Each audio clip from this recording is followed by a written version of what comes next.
أعوذ بالله من الشيطان الرجيم. بسم الله الرحمن الرحيم. الحمد لله رب العالمين، وصلى الله على سيدنا ونبينا أبي القاسم المصطفى محمد وعلى أهل بيته الطيبين الطاهرين، ولا سيما بقية الله في الأرضين وحجته في العالمين، روحي وأرواح العالمين لتراب مقدمه فداء، واللعن الدائم على أعدائهم وغاصبي حقوقهم وجاحدي مناقبهم ومنكري فضائلهم من الآن إلى أبد الآبدين. Assalamu alaikum wa rahmatullah. Welcome back, everybody. Thank you so much for joining me, and inshallah, I hope that you all are well and are blessed with good health. May Allah subhanahu wa ta'ala guide us to the right path, and may He help us and give us the capacity to better understand and better follow the teachings of Ahlul Bayt alayhimus salam. In this session, I'm going to, in my introductory notes, focus on the practice of Taqleed. Very briefly, I'm not going to give a speech, just a few remarks, and then I'll entertain your questions, and I hope some of those questions are going to be regarding Taqleed. So, it comes often to my knowledge, and I read on social media, and a lot of speakers and a lot of commentators make this observation that Allahyari's position with regard to Taqleed is untenable. Actually, it's ridiculous. Actually, it's stupid and irrational. Why? Because all people do not know much about Islam. The layman does not understand much and does not have enough knowledge about the instructions of Ahlul Bayt alayhimus salam, edicts of Ahlul Bayt alayhimus salam, and ahadith of Ahlul Bayt alayhimus salam, and that's very obvious. Therefore, the layman does not have any choice but to take recourse to an alim, to a scholar, to learn from someone who knows. Therefore, Allahyari's position that Taqleed is wrong and Taqleed should not be practiced is clear-cut wrong and is plainly ridiculous and stupid. That's the assertion that you often hear. So what's my response to that? The response to that is that this assertion itself is very irrational, is a misinformation and disinformation and a propaganda. Giant man of knowledge in Shia Islam, man of very eminent position and enormous respect in the history of Shia religion, such as Kulaini, such as Saduq, such as Mufid, such as Al-Hur Al-Amili, such as Muhsin Faith Al-Kashani, Al-Allama Al-Majlisi. These people were not idiots. These people were not stupid. It's obvious that when a person doesn't know something, the only way for him to learn, especially if he cannot read books, for him is to ask someone who knows. And how could any person with an iota of brain would be against the practice of learning from someone more knowledgeable? But I said that this assertion is wrong. It's misinformation and an act of deception. As a matter of fact, a very flagrant and a very repugnant deception. That is because that is not what Taqleed is. The practice of Taqleed is not the act of a layman asking an alim for an explanation. That is not what Taqleed is. A marja's duty is not to help his followers understand a hadith more and to have better understanding of a hadith. That's not a marja's role. A marja never explains a hadith to you. You all know that. So, and nor maraj's wukala and deputies do that. Nor the practice of Taqleed is that you act upon the explanation of a hadith provided by maraja. Taqleed is and the taking recourse to a marja and following a marja is not tantamount to following a hadith of Ahlul Bayt alayhimus salam. You are following the words of a marja, and the words of a marja is the final authority. That is the law of Islam for you. That is the final, where the buck stop is the marja and his fatwa. Marja does not help you better understand the sayings of Ahlul Bayt alayhimus salatu wassalam. And Marja's fatwas are not explanations and commentaries on hadith. So this flagrant deception and misinformation and falsification about Taqleed and what is the practice of Taqleed on one hand and what is our position with regard to Taqleed is so repugnant. Please consider the very fact, the very practice that they are alleging me to be against. That's what I'm promoting. That's what I've been calling for. That the layman, Shia common man, he does not have the capacity to understand a hadith better or read a hadith at all. Therefore, it's the duty of scholars to present a hadith to them and explain to them and teach them. That's what I've been saying. And they're accusing me that I am against this practice. And Maraji have been acting and they have been performing the service and I'm opposing them. So you all know that's a lie. Maraji do not to you.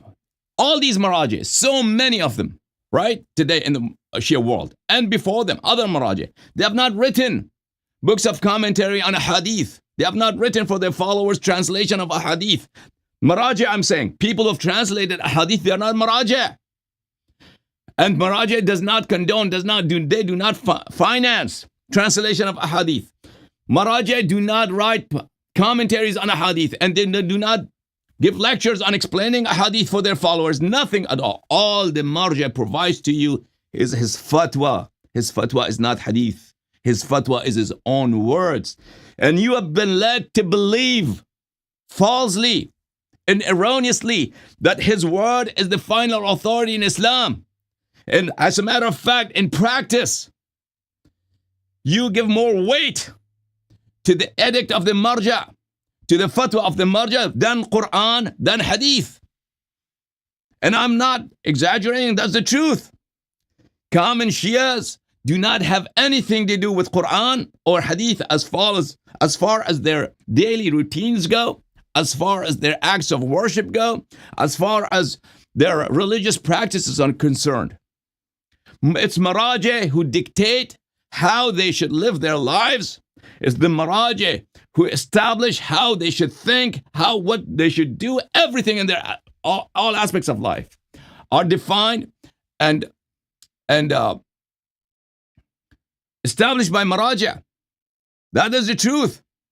Whereas Rasulullah sallallahu alayhi wa sallam and Ahlul Bayt alayhimus salatu wasalam have only sanctioned Shias to follow their hadith. They have enjoined Shia to follow their hadith, and they have not authorized any other authority than themselves to be followed.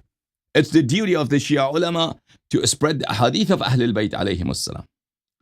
So, what has been the position of scholars since antiquity with regard to the practice of Taqleed? The position of those scholars who are against Taqleed, such as Al-Kulayni, such as Saduq, such as Mufid, such as Shaykh Al-Hurr Al-Amili, such as Majlisi, such as Mullah Muhsin Faid Al-Kashani, and these are giants of knowledge. No Shia mujtahid spends one day of his life that he wants to give a lecture and he is not in need of the books of these individuals. As a matter of fact, there will be no Shiaism without these individuals. Without Kulayni, without Saduq, without Allama Majlisi, Al-Hurr Al-Amili, Shiism would be devoid of teachings of Ahlul Bayt alayhimus salam. These are the people who are the nexus between Shia population and Shia scholars and Ahlul Bayt alayhimus salam. So why these very eminent and respectable and towering figures of scholarship and erudition, they are against the practice of Taqleed? Were they insane? Were they irrational? They could not see something so palpable, so visible, so clearly true in front of their eyes? That Taqleed is the only way for the common man to understand Quran and Sunnah? The fact of the matter is that you are being misinformed because proponents of Taqleed do not have any tool and their drawer except lies and fabrication and falsification. They cannot justify taqleed. If you understood what taqleed is, you would disown taqleed immediately. So that's why they are scared and they're afraid and intimidated to face me. Why? Because taqleed is so flagrantly wrong. Because you consider the word of a person who is not an imam, who is not a ma'soom. You consider his word, his fatwa, his edicts as the final authority in your life, according to which you have to formulate your life, because Quran and Sunnah is not understandable, comprehensible for you.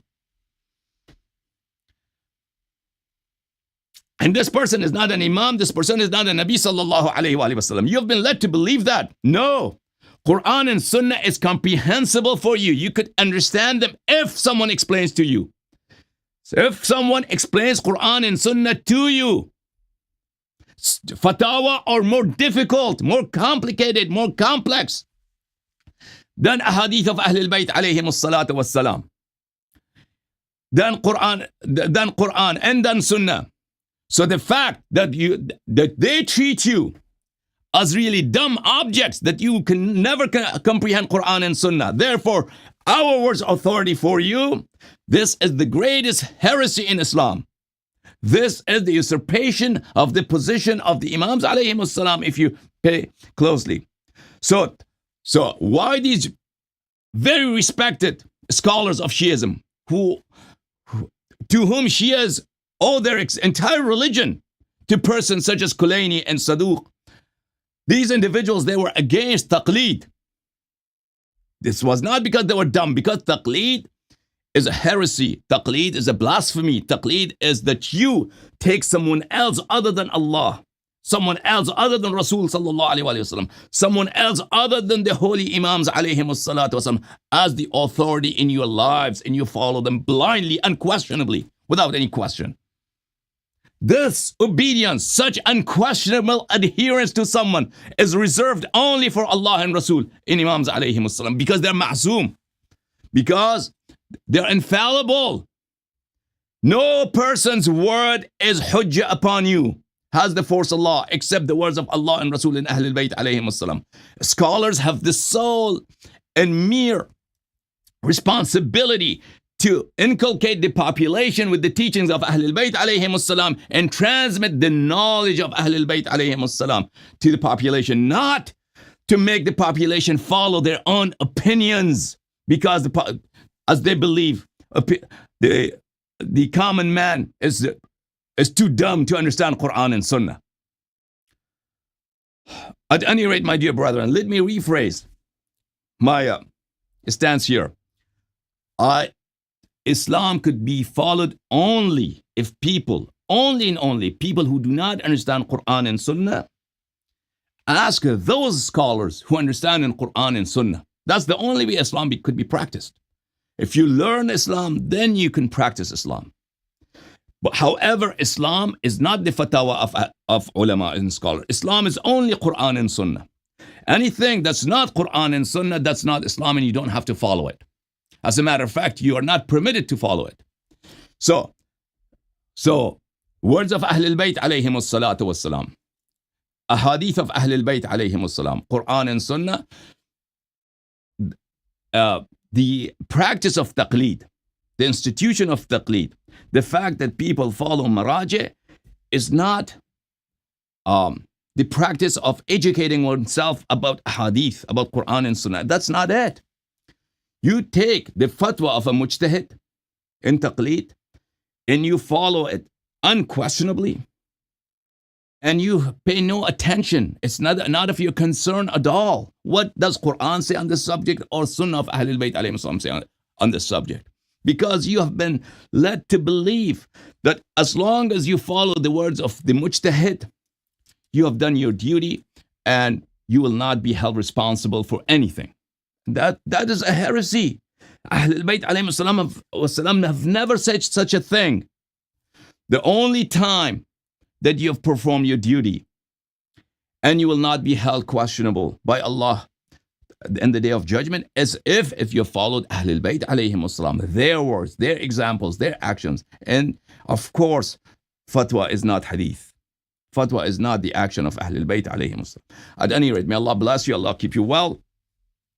Let me go to your callers here. If you want to call, you're very welcome to participate in the show and join me. And inshallah, tabaraka wa ta'ala, pose your questions.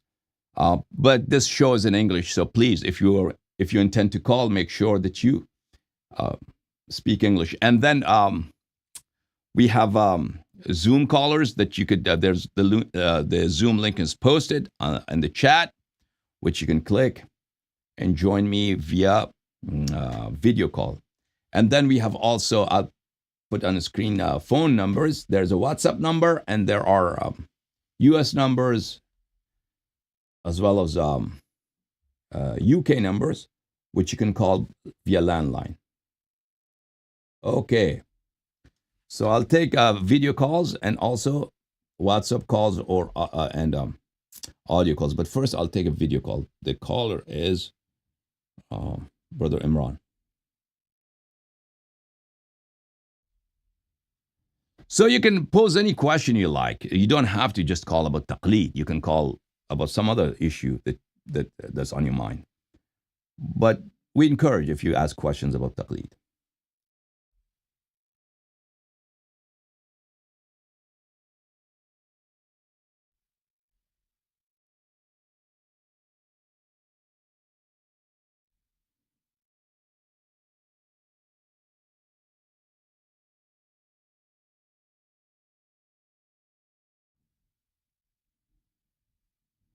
Okay, Brother Imran, Assalamu alaikum.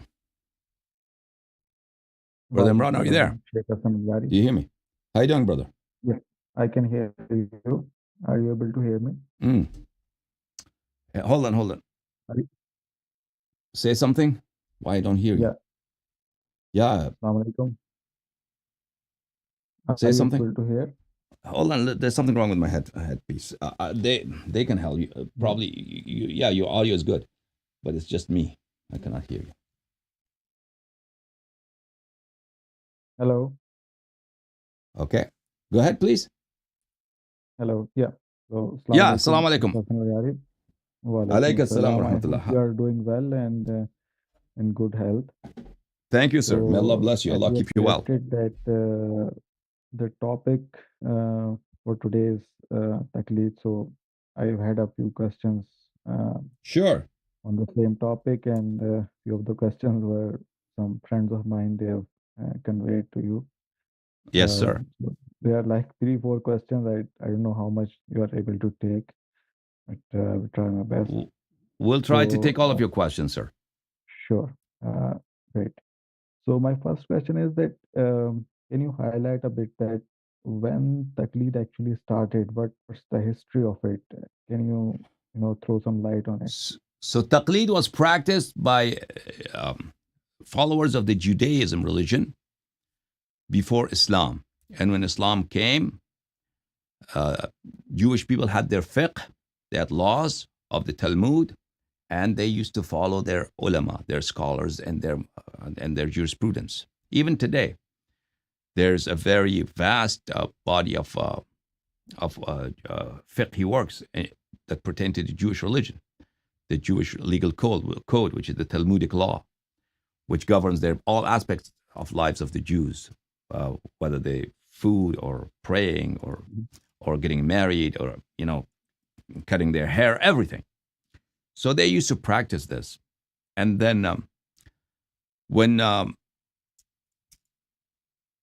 because Arabs did not have any books, Arabs were very illiterate people, and Jewish people and Christian people, they were the only literate people in the Middle East. They had books and they had schools, especially the Jewish population in the Arabia, in Medina, in Khaybar, and also in Iraq, and also, of course, in Jerusalem. They had learning centers, and they emphasized learning and education, and they had schools, and their children would learn about how to read and write. So, and then Muslims conquered all these lands, and a lot of these people became Muslims, or they professed to be Muslims. but they never became Islam because it was expedient for them. It was advantageous for them to pretend to be Muslims, although they were not Muslims.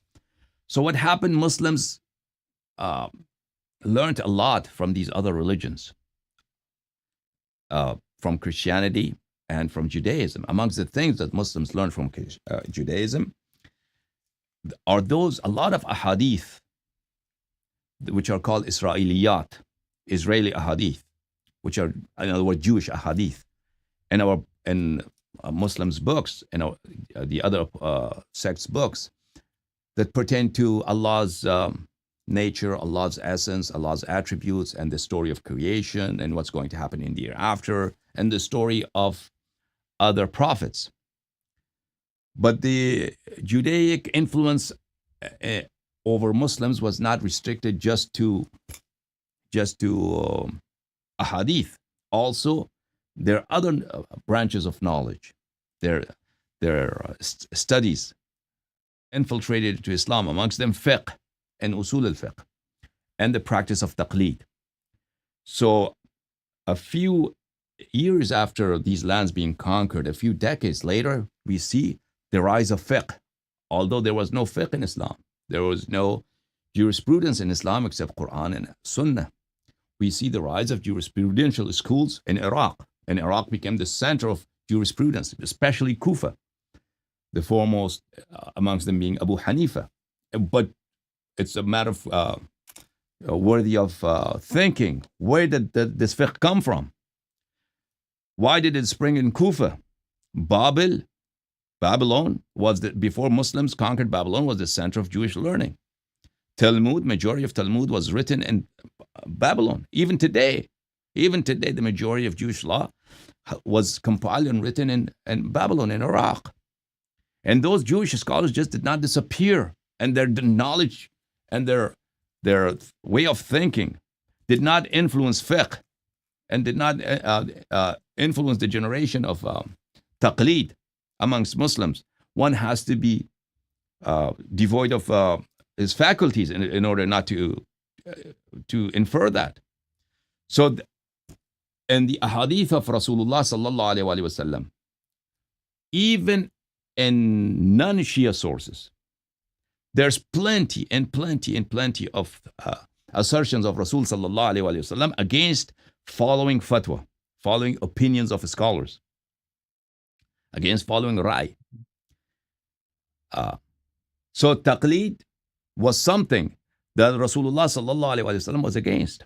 And Ahlul Bayt alayhim salatu wasalam saw this happening, that there are schools of jurisprudence rising amongst the Muslims, and there are jurists who issue fatwa, and they are resorting to these means of jurisprudence that are alien to Islam, and people are treating their fatwa as the words of Quran, as the words of Hadith, which in other words, taqleed. So Ahlul Bayt alayhim salatu wasalam were staunchly against the practice of taqleed from day one. So, and Rasulullah sallallahu alaihi wasallam also in Shia Hadith, he was also against this practice of people following opinions. So, so that was how taqleed started. Taqleed did not start in Shiaism. Taqleed started in Sunni Islam, but Ahlul Bayt alayhim salam opposed it. And then it went on for a few centuries until the demise of Imam Hassan al-Askari alayhi salam, and the end of the minor occultation of the Imam alayhi salam. Still, Shias were staunchly against taqleed. Even after that, the Imam's alayhi salatu wasalam's major occultation begins in 329. Even after that, for a few centuries, Shias did not practice taqleed. But then gradually, what happened is, because Shia only, all this time, what did Shia follow? Only hadith of Ahlul Bayt alayhim salam. And they were taunted and they were criticized. Al-Shaykh al-Tusi rahimahullah, in his book Al-Mabsut, in this foreword, he mentions that very clearly and very, very unambiguously, that we Shia are criticized and taunted for the fact that we don't have jurisprudence, and we don't practice taqleed, and we only follow hadith of Ahlul Bayt alayhim salam. So then he explains that in order to respond to this act of taunting and this criticism of the other sect, he's writing a book on fiqh, not for the Shias to follow it, but for the other sect to just to satisfy them, and so they would have an answer that Shias have fiqh also. So he writes the books of Al-Mabsut, and he mentions in the introduction that I'm writing this book, but I know Shias will not follow it, because we Shia only follow hadith. If it's not a hadith, we don't follow it. So that's a clear testimony from a Sheikh al-Tusi. In his demise, his death is at year 485. That by that time there was no taqleed, and taqleed was frowned upon. And generations after that, how many generations it took, it's not clear to us. Gradually, Shia scholars abandoned hadith. And because Shias did not have schools for learning, the Shia scholars used to go for learning, for education, to non-Shia schools, non-Shia madrasas. Sheikh al-Tusi himself, he studied at a Shafi'i school. So he is influenced pretty much by Shafi'i thought to quite an extent, because that's where he studied. So Shias did not have their own schools. They used to learn at other schools, and they used to learn fiqh. Many Shia scholars, they have been students of Umari scholars. Shahid Awwal, for instance, very famous. Shahid al-Thani as well. They have studied under non-Shia scholars. So this influenced our Shia scholars, and they gradually turned away from hadith, and they started writing books of fiqh, and Shias started practicing fiqh. But their fiqh was different than fiqh of our brethren in Islam, than non-Shias, right? The jurisprudence that Shia jurists wrote, they were based on Shia hadith. They reflected Shia hadith. But a lot of times, also, you can see very clearly that influence of, because its roots are not Shia, it's been copied from the Umaris. You see it quite often, very clear influences of the Shia Umari fiqh, just as you see clear influence of Judaism in Umari fiqh. So that's what happened. So and it took a few centuries, and Shias totally abandoned hadith, and hadith doesn't mean anything to them. Even Shia scholars, they discredit hadith and following hadith, and they clearly say if you follow hadith, you'll be misled. Yeah. So that's how taqleed started in Shiism. It was not Ahlul Bayt alayhim as-salatu wasalam did not promote it. Rasulullah sallallahu alaihi wasallam never promoted. Ahlul Bayt alayhim as-salatu wasalam's ahadith are very clear against taqleed. Yeah. Yeah. Yes, brother. So this leads to my second question, or continuation of the same one, that can't we backtrack it? So as you know, when the pandemic spreads, the medical personnel, they try to track and go to the patient zero. So can we do something like that in Taqleed, that who was the first mujtahid, and can we do something of this sort? So there. If anybody has watched my lectures in Urdu or Arabic or Farsi or even English on Taqleed, I go there in deep detail how, and I explain so many ahadith and assertions of scholars that there was no Taqleed, there was no ijtihad at the time of the Imams alayhim salam. So this idea that's commonly held by Shia, that Imams alayhim salam encourage ijtihad, encourage Taqleed, this is all misinformation, this is all propaganda, these are lies. Now, so that's very clear that at the time of the Imams alayhim salam, there were no ijtihad, there was no taqleed, and Shias used to follow the words of Ahlul Bayt alayhim salam. And for centuries later, it was the case. However, see, when we, in Western academia, there are many books, and as a matter of fact, there are faculties, there are departments in different universities on the history of science, history of knowledge itself. So there are many good books. And if you want to know how physics developed, how chemistry developed, how biology developed, there are immense books, detailed works. where you can read how each theory came about and how it was then later proved wrong or right, and what scientists contributed what. However, in Shia history, it's not like that.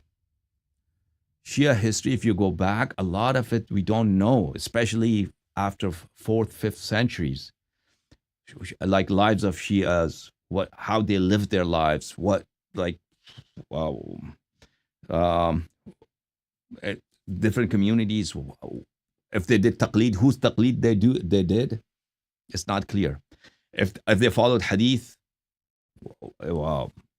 how they did, and a lot of this is not clear.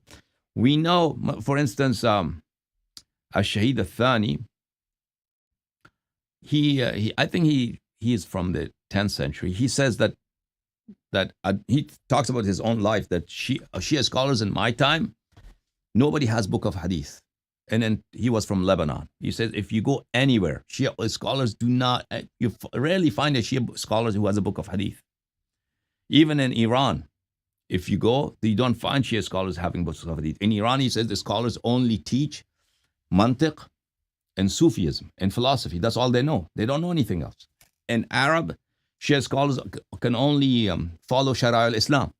So it's a dead mujtahid, Muhaqqiq al-Hilli. He has passed away a couple of generations ago, and people still follow him. And nobody knows anything else to teach. So that is an observation from 10th century. So I have not really seen, perhaps there within the layers of books, not on the topic of history of Shiism, but in other topics such as books of fiqh and such, there is observation of Shia scholars who have alluded to the condition of Shias, but that's not extensively, and there are not books dedicated to it. So when you ask, we go back in history, try to find out, these things are not always very clear. What is clear to us is marji'iyya in its current form, that people follow one marja, one global marja, and his word is the final authority, and sometimes we have multiple marjas, sometimes we have one marja. This is very new phenomenon.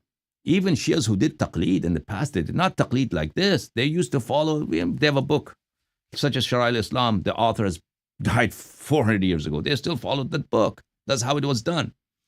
And the scholars did not know who was the current biggest marja or the most knowledgeable person as they know now. So this is very new, perhaps not older than 200 years. Yeah. Right. Okay, Yes, brother. right. Thanks. And my next question is that you often say that the rulings of Mujtahideen or the fatwas, they are sometimes even against the hadith of Masumeen. So can Yeah. you give any examples of it? So there are many examples to that. For instance, Ayatollah Khouei gives the fatwa that initial jihad is allowed. Initial jihad means that jihad al-ibtidai. Al-jihad al-ibtidai means that offensive jihad. So we start conquering lands in order to forcefully convert people to Islam. However, Ahlul Bayt alayhim salatu wasalam, very, very clear ahadith make this as haram as eating pig flesh and drinking pig's blood. That's as how staunchly the ahadith have prohibition against the act of initial jihad. So this is extremely frowned upon. For instance, when you come on the question of taharat, on the question of najasat, there are plenty. Like not on one or two instances.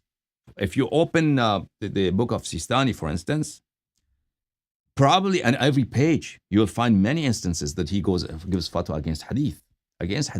That's because they do not consider hadith as the sole source of law.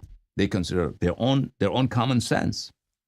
So if a marja, his own rationality, his own reason, his own common sense so there's aql, there's ijma, there's Quran, and there's sunnah. So they have to put into consideration everything, mix up of everything, and a lot of times they give precedence to their own reason, their own intellect over Quran and sunnah, and that's very common. I give you a very famous fatwa of mujtahids, as a matter of consensus, perhaps, amongst today's mujtahideen, that you have to, a common man has to submit his khums to his marja. It's obligatory, it's compulsory. Or get permission from him. Get permission from him if he wants to spend it somewhere else on his own. So this is very common practice. So you see different masajid, these different imam bargas, they boast that they have permission from Sistani, or they have permission from such and such a marja to spend 1/3 of khums here or 1/3 of khums there, and someone has, permission to spend khums 50% somewhere. A long time ago, Sistani, he gave me, I've not disclosed this before, he gave me 100% of khums spending if I want to take khums from his followers, 100%. But even if you don't want to, someone doesn't want to believe that, that's fine. However, this is common practice. Half a khums, 1/3 of khums, that people get a permission to spend there. And it's also a very, very common practice. Shias do not know about this, that when you give khums to a scholar, 1/3 usually is kept by that scholar. And the receipt that he brings back from marja does not reflect that.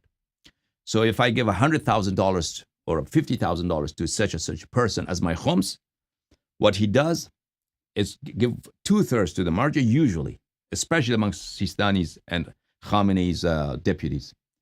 2/3 goes to marja, 1/3 is kept for myself, and I can spend it on anything I want. If I want to buy a new car, new house, whatever. For my personal, as for my personal expenses, or at my personal discretion, wherever I want to spend. But the receipt I will bring to you and give to the follower of Sistani would be for 50,000 or 100,000 for the full amount. It will not reflect that the marja received only 2/3. And a lot of times these receipts are also fabricated. But that's another issue. Now, the fatwa is very, very commonly known and widely held by Shias that it's compulsory on every Shia to present 1/5 of his income and saving to his marja. It's compulsory. Or get permission from him to spend it anywhere. This doesn't have any hadith.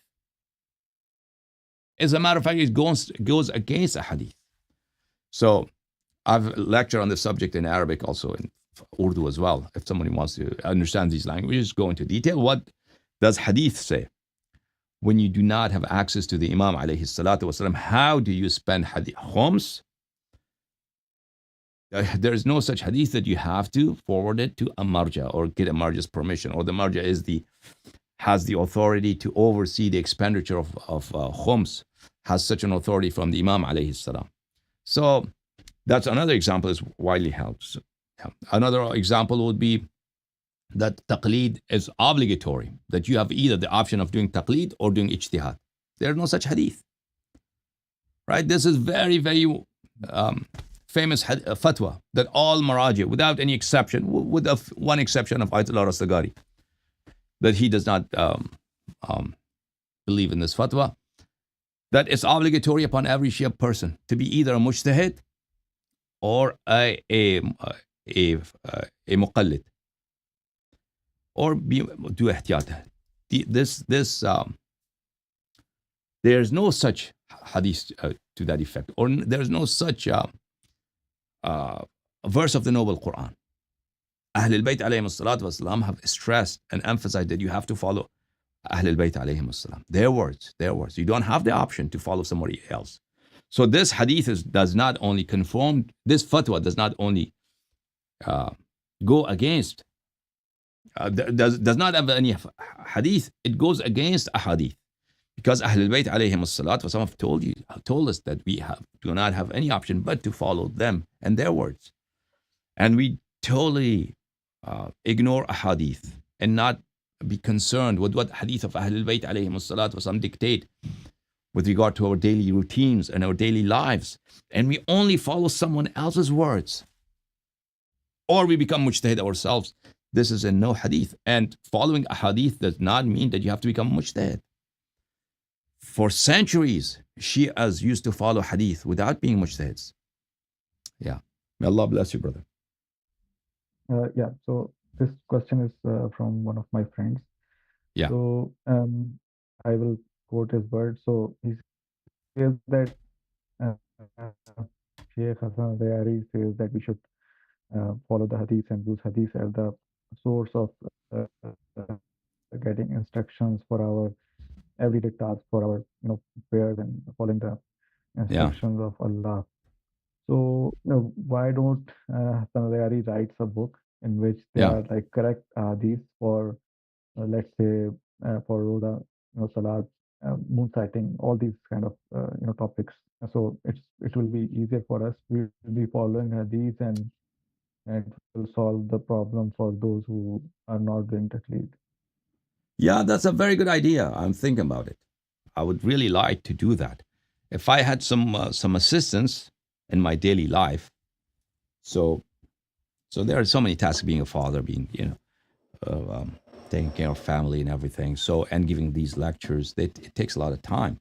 And writing a book, proper book with proper research, that also takes time. So um,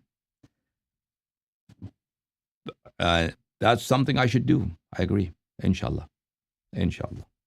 Uh, so lastly, I need your comment on it. It's not a question. Yeah. Uh, that a few of like my friends or in my people in my circle say that we are like unable to understand or they are not like interested in opening the books and trying to find the rulings by themselves. So they find it easier to just ask someone. And now Hmm. the thing is that if you don't have such a scholars which tell you hadith, uh, they themselves ask you to do the taqleed, then what they would do in such a Yeah. scenario, what That's a you would say dilemma. to those people. That's a real dilemma, Yeah, right. and that uh, that of course the dilemma is not that people cannot read hadith on their own, because that has been the issue all along. That has been always the case. Even at the times of the Imams alayhim salam, most people did not.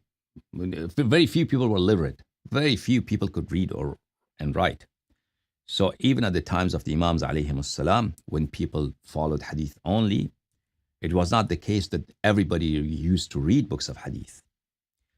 It was that people at different regions, at different areas, their local scholars, just as today, they transmit fatwa of mujtahid, fatwa of marja to the people. At that time, they would narrate hadith on any given topic. That's how fatwa was. Fatwa at the times of the Imams alayhim salam was the narration of hadith. That was the fatwa of a scholar. That you, on any given topic, the person asks you a question, you say, Imam Ja'far Sadiq alayhi salam has said such and such a thing on this issue. So that would be their answer. And people would follow. So today, that very practice is very possible. In theory, it's very possible if scholars acquiesced, if scholars complied. However, our Hausa system is designed to promote fatwa, and the Hausa does not breed any scholars who are educated in hadith. So therefore, when people go to scholars and ask them to quote a hadith on a certain subject, they don't have the knowledge. And the reason for that is when we go to Hausa and we study Hausa, we never study hadith. We never study Quran. Never, ever. So what do we study? We study theories of scholars and fatwa of scholars. And usually students of Hausa spend 5 years or 10 years there. And that's hardly enough to learn some basic Arabic and some fatwas of scholars. And then their time is over, then they return to their countries of origin. Even the scholars who stay there 20, 30 years, 40 years, they do not study hadith, because the theories of scholars that they have written on different subjects, on different topics, they are very extensive. They are usually useless, but they're extensive. The world of scholarship is full of useless theories, extensive works and encyclopedias of authorships that do not contain any useful information. So that's how they spend their lives.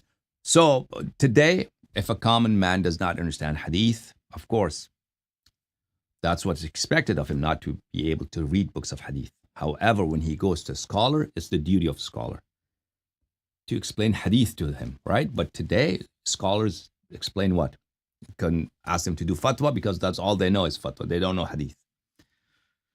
So the solution for this is not easy because we have to correct an error that's coming to us since generations, since centuries. And that would demand that we should have scholars who can teach us hadith, who can explain hadith to our population on various subjects. And that requires that such schools be established. I don't have an easy solution to this. There is no alternative. Everyone should understand there is no alternative to following Ahlul Bayt alayhim as-salam and their words. There is no alternative. Ahlul Bayt alayhim as-salatu was-salam have never given you this choice. Allah has not given you this choice that you abandon the words of Ahlul Bayt alayhim as-salam because they're difficult. If there's no one in your community who knows the words of Ahlul Bayt alayhim as-salam, that's incumbent upon you to learn it so you can teach others. That's incumbent. On every Shia, it's incumbent to learn the words of Ahlul Bayt alayhim as-salam. So it's incumbent upon the Shia communities to correct this historical wrong and establish schools and finance schools where the sayings of Ahlul Bayt alayhim as-salam and words of Ahlul Bayt alayhim as-salam are taught. However, this is not easy task because the Maraji are going to fight tooth and nail. They are going to fiercely oppose this idea. Anybody to challenge Maraji's position in Shiism, it's like denying Allah. Because Maraji have like a cultish grip on Shias. Not only on their daily lives, but also on their thinking. If anybody defies Maraji and opposes Maraji, or flouts any idea that against Marji'ah and following hadith, he will be immediately disowned and he will be immediately discredited, and they will immediately smear his reputation. So it just requires courage for Shias to come forth and support this idea so we could have more scholars who can explain hadith and revive the tradition, revive the real religion, which is following words of Ahlul Bayt alayhim as-salam. Yes, brother. Thank you so much. Thanks for giving me time. May Allah bless you. Jazakallah. Thank you, sir. Thank you, sir. May Allah bless you. Allah keep you well. Okay. Who is our next caller? We got Hafiz Al-Alawi. Thank you so much, brother, for coming. Let me take our dear brother Hafiz Al-Alawi.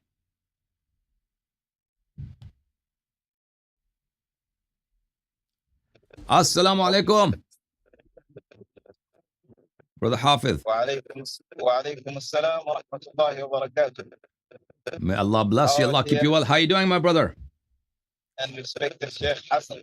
MashaAllah, MashaAllah. Thank you so much for coming, for joining us. Welcome. I'm very delighted to have you on. Thank you, sir. Yeah. Thank you. We're blessed today to have such an eminent scholar, Hafiz of Quran, with us, who will, inshallah, tabarak wa ta'ala, illuminate and enlighten us. Yes, brother. Thank you. I'm actually a student. May Allah bless you. Actually a student. Scholars, Ahlul Bayt alayhim as-salam. We're trying to imitate. Here in Nigeria, we have a situation of protest that is happening. Okay, my mic. If you could bring it nearer to your mouth, if it's possible. Yeah. Okay. Yeah. Is that okay like that? Yeah, that's much better. Much better. Yeah. Okay. Thanks very much. Actually, you know, in Nigeria, generally, we have a nationwide protest that is happening. But I think things are better right now. Alhamdulillah. Yeah, so okay. I just found somewhere to park and join and speak with my sheikh and scholar. Thank you so much, brother. Thank you for giving us I do follow your programs all the time. I really enjoyed it. May Allah bless you, Sheikh. Thank you, sir. Thank you. Do you have anything to share with us today? In particular? Okay. Yeah. Actually, I would have loved to speak a little bit about the Taqleed. Yeah. But I couldn't get chance to hear the presentation. that you made. But definitely, inshallah, I will try. So far, this program keeps on coming. We wish that to happen. We will keep on joining, inshallah, all the time. Inshallah. Yes. And I have so many brothers with me that they also wanted to join and speak with you and ask questions too. Let me, because you were not with us when I was speaking earlier, let me explain what I talked about. I said that commonly Shias are told that Taqleed is a clear-cut and self-evident practice that is valid. And the practice of Taqleed is that because we don't understand a hadith of Ahlul Bayt alayhim as-salam, we ask scholars, someone who was more learned, someone who has dedicated his life to learning a hadith. And then he explains to us. And the most learned, of course, if we ask the most learned one, it's the best, because then we have gone to the final authority. He's the most learned and the most pious. And it'd be very appropriate that Shias would understand hadith from him. However, I mentioned that this is such a flagrant lie, a false explanation of Taqleed. That's not what Taqleed is. You don't go to your marja to explain hadith to you. If that's what Maraja did, we would never oppose Taqleed. That's what actually we want Maraja to do. That's what we have been asking Maraja to please present a hadith to the Shia. Please write books of commentary and explanation of a hadith for common man to understand and to be able to read, and instead of exporting your books of fatwa to different corners of the world in every language, and instead of running all these elaborate websites with huge staffs that answer the questions according to your fatwa, why don't you run websites whereby these very scholars who type your fatwa in via email or online, they would disseminate hadith of Ahlul Bayt alayhim as-salatu wasalam, because you say your fatwa is based on hadith. You say that your fatwa does conform to hadith. So why don't you instead make hadith available to Shias? So that is what we want. So it's a lie and a deception to say that Taqleed is the practice that a person does not know hadith and he goes to a scholar and he's learned and he explains to him. That's not what Taqleed is. Taqleed is that you do not have anything to do with hadith of Ahlul Bayt alayhim as-salam. What is the word of your imam? You're not concerned with that. All you're concerned is the fatwa of the mujtahid. And mujtahid never explains hadith to you. Never helps you understand better what hadith and teachings of Imam Ja'far Sadiq alayhi salam is. No. He thinks that you're dumb, that you will never understand a hadith. So he says that you can only follow my word. My word is hujjah upon you. So in practice, what happens in Shia community today, that Shias don't have to do anything with Taqleed. They're not, they don't have anything to do with hadith of Ahlul Bayt alayhim as-salam. Words of Ahlul Bayt alayhim as-salam do not define what our daily routines are, how we do our business, how we buy, how we sell, how we get married, how we worship, how we pray. No, it's all only fatwa, fatwa, fatwa, fatwa. That's not what Rasulullah sallallahu alayhi wasallam has said. That's not what the holy Imams alayhim salam have said. That's not what Allah in Quran have said. Allah, Quran, Ahlul Bayt, Rasulullah sallallahu alayhi wasallam have said that you have to follow our words. There's a big difference between the two. Following fatwa, following hadith, going to a scholar, learning hadith, going to a scholar, learning fatwa. If you should understand it, if that's a difference between day and night. So inshallah, tabarak wa ta'ala, I hope my Shia brethren will pay attention that this false misrepresentation of what Taqleed is. Practice of Taqleed is not that the marja explains hadith to you. Practice of Taqleed is you deify the marja. Marja is the final authority. His word is law. His word is Quran. His word is Sunnah. That's what Taqleed is. Yes, brother. So that's what I spoke about earlier today. Yeah. Very good. You're very right, Sheikh. You're very right. And in a situation where you consider a sheikh or someone who is non-ma'soom to be in the position of a ma'soom, that is a very big mistake. That is a very big mistake. That's shirk billah. And this is most of our scholars do. Even in our previous school of thought, that is in the Salafi world, that is how we actually believe in our scholars. That's how we see the differences are too much. Because when a scholar disseminates a fatwa, they think that is exactly what the Prophet says. You understand? Of course. Which is very bad. We are referred to the Ma'sumin, Ahlul Bayt alayhim salam. We should refer to their words. We should refer to their actions. These are the only sacred way. These are the only salvation way that the Holy Prophet sallallahu alayhi wa sallam left us. إني تارك فيكم الثقلين الكتاب والعترة. Ahsant, brother. Yes. May Allah bless you. Allah keep you well. And another thing that I want to mention here, that how our mullahs and how our ulama, scholars, they discourage people from following hadith of Ahlul Bayt alayhim salatu wasalam by misleading them and by misinforming them that hadith is hard to understand. Hadith is hard to understand. Or that there are too many conflicting hadith. Or some hadiths are very weak and you cannot tell. So let me tell you, just as you and your belief system, when you do an usul ad-din, same scholars will not tell you the hadith is hard to understand. They will give you lectures on hadith al-Thaqalain, they will give you lectures on hadith al-Manzila, they will give you lots of lectures. They'll never say, how is it possible that when usul ad-din, where there are more disputes, more differences, more disagreements amongst Muslims, and more shubuhat, more paradoxes, their hadith is understandable. And when you come to furu' ad-din, hadith is impossible to be understood. And the same thing that goes again about conflicting hadith or weak hadith. If some hadith are weak, a scholar can explain to you. Don't follow this hadith because the hadith is weak. Just in aqaid. When we come to aqidah, if someone tries to mislead you by presenting to you a weak hadith, you would say, this hadith is not reliable. My scholar told me it's not reliable. Therefore, we are not going to believe in this hadith. So, hadiths are easy. As a matter of fact, hadiths are way easier to understand if explained than fatawa. Fatawa are very complex, especially fatawa in Tawdih al-Masail and Minhaj al-Salihin. They are al-Urwat al-Wuthqa. It takes years. It takes years for a student to learn al-Urwat al-Wuthqa because it's so complex. The text is so complex. And Minhaj al-Salihin the same way. So this assertion that hadith is more difficult to understand than fatwa, this is false. Number one. So if some hadith are weak, it's not very difficult for scholars to tell you, please do not follow this hadith because this hadith is weak. It's very easy for scholars. We have hundreds of thousands of scholars for them to write books of sahih hadith for you. If the problem of weak hadith is so immense, why Sistani and people like him, they cannot write a book of sahih hadith?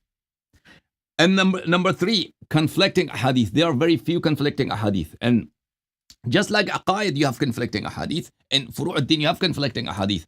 And Ahlul Bayt alayhim salatu wasalam have acknowledged that there are some hadith which are conflicted, but they have not the solution from Ahlul Bayt alayhim salam is not that you do taqleed because there are conflicting hadith. Ahlul Bayt alayhim salatu wasalam have told us the steps that you look which hadith, for instance, conforms to the Sunni fiqh, which hadith goes against Sunni fiqh, which hadith conforms to Quran, which hadith conforms to Sunnah. So you take that hadith and conflicting hadith. So the solution to conflicting hadith, which are very few, Ahlul Bayt alayhim salatu wasalam have taught us is not to follow taqleed and disown all hadith.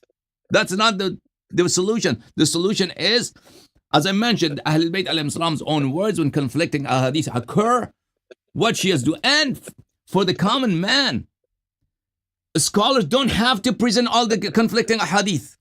Just in usul ad-din, when a scholar gives a speech about usul ad-din, imama, he does not bring all the conflicting hadith in usul ad-din.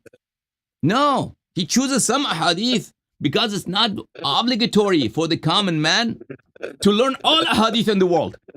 Nor it's practical. He needs only to learn those hadith that he is going to follow. So inshallah tabarak wa ta'ala, I hope that these very common misconceptions that are spread about taqleed and about following hadith of Ahlul Bayt alayhim salatu wasalam are spread on purpose. You are misled and misinformed. about my position and Samahat al-Sheikh's position and scholars who oppose Taqleed on purpose by these lies and these false accusations. I hope these are clear, inshallah. Brother, you want to enlighten us, inshallah, share your thoughts? Inshallah, inshallah. Thank you very much. I really appreciate. I really appreciate. During the Holy Prophet sallallahu alaihi wasallam, revelations comes to him. Yeah. And he is the one who directly enlightens people. Mm. After the Prophet sallallahu alaihi wasallam, there comes al-A'imma. During their time, nobody could ever come and appear and say that he could not understand their explanation. Yeah, never. MashaAllah. Never. So their explanation is always simple. Their explanation is always at the right spot. Their explanation is always clear on the heart of believers. MashaAllah. They don't need more explanation. I just want to interject one thing here. Most ahadith about ahkam, halal and haram, are in the form of conversation, dialogue, question and answer. Somebody asks a question about wudu, somebody asks a question about ghusl, the Imam alayhi salam explains. So that makes it further easier to understand. Because when the explanation comes in the form of a dialogue with a common man, a dialogue not between a philosopher of a highest level and Imam alayhi salatu wasalam, using terminology that nobody understands. No, a conversation between Imam alayhi salam and a common man about common questions. That's what our hadith of ahkam is. So that makes it very easy to understand. Compare that to fatwa. Fatwa is written in legal language, in legal terminology, in fiqh jurisprudential terminology. That's even difficult for someone like me to understand, who has spent many, many years reading these texts. Yes, brother, go ahead. I just wanted to mention this. Inshallah, we'll have more time. Inshallah. Thank you so much, brother. If time permits me, I'll do more research, inshallah. Inshallah. May Allah keep you well. Inshallah, we'll present it. Thank you, Samahat al-Hafiz. May Allah bless you. Allah keep you well. Have a great day. Thank you very much. Allah keep you safe, inshallah. Okay. Let's see who's the next caller here. Sayyid.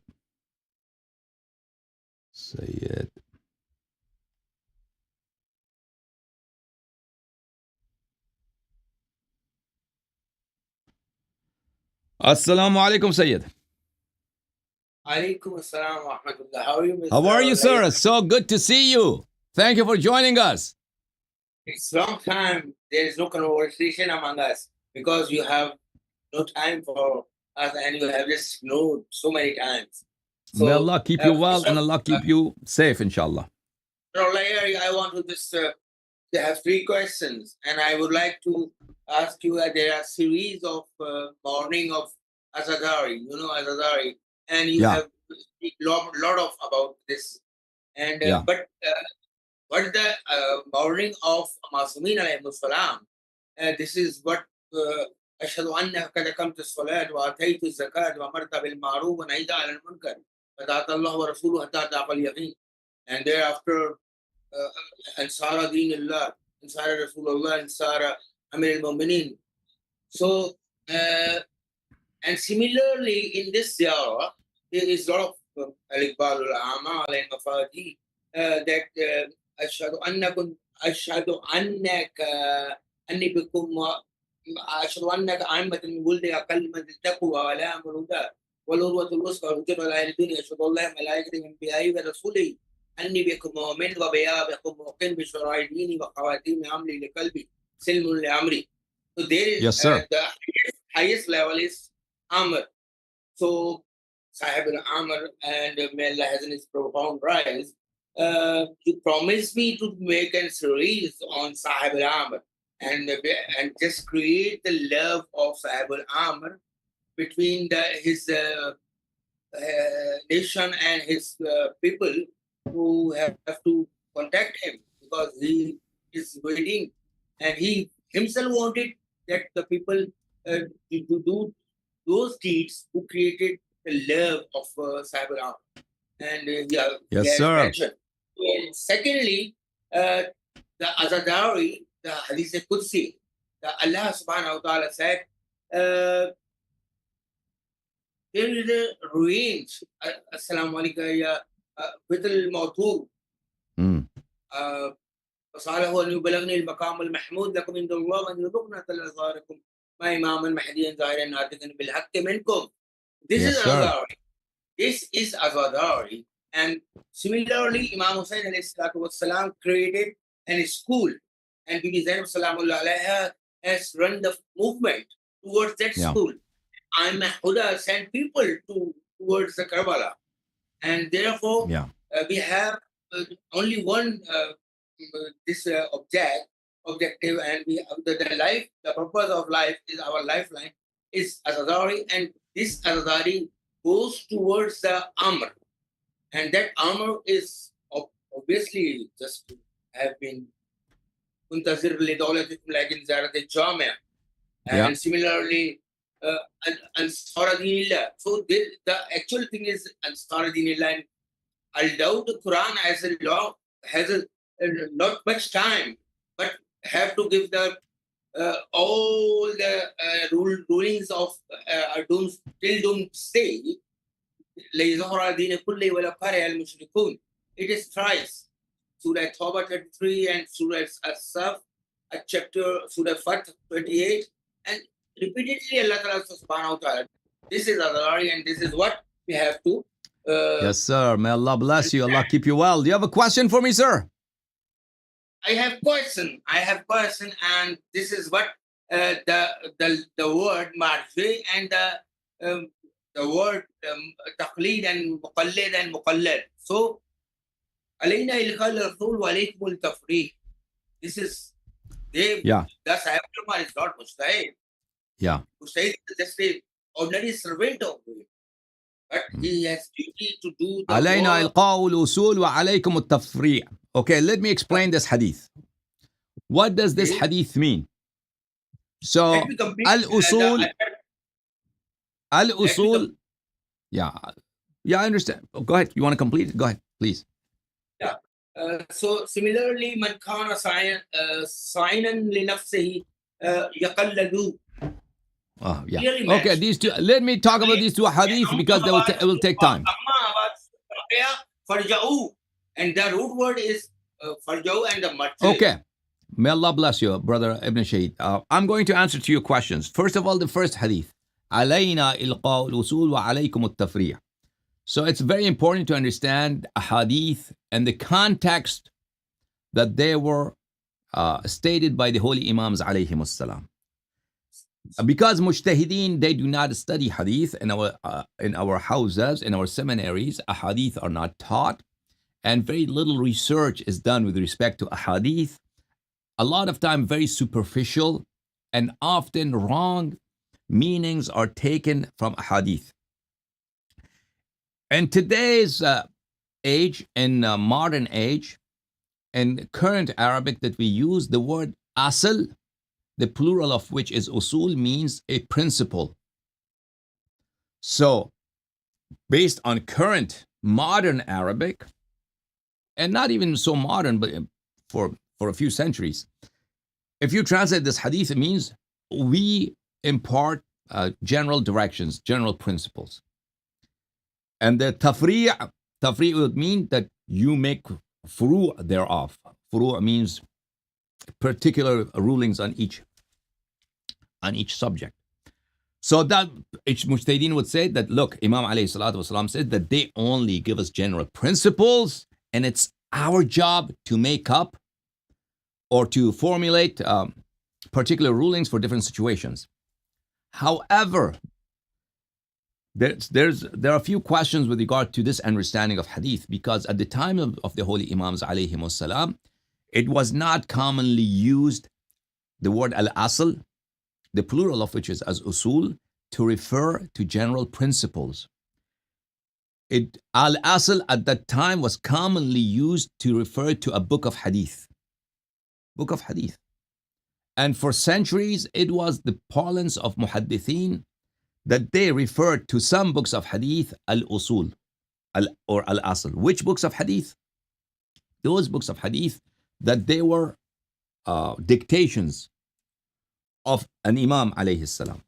So if an imam alayhi salam gives a speech or talks and people are asking questions, and if you write down, that would be an asl.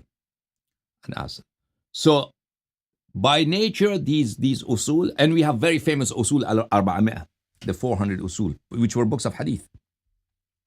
By nature, these books, because they were written in the presence of Imam alayhi salam, these books, every day, every hour, because of the conversations that took place, these conversations were not on one topic. So one person would ask about tafsir of Quran, the second person would ask about wudu, third person would ask about hajj, other person would ask about Rasulullah sallallahu alaihi wasallam, other person would ask about something historical.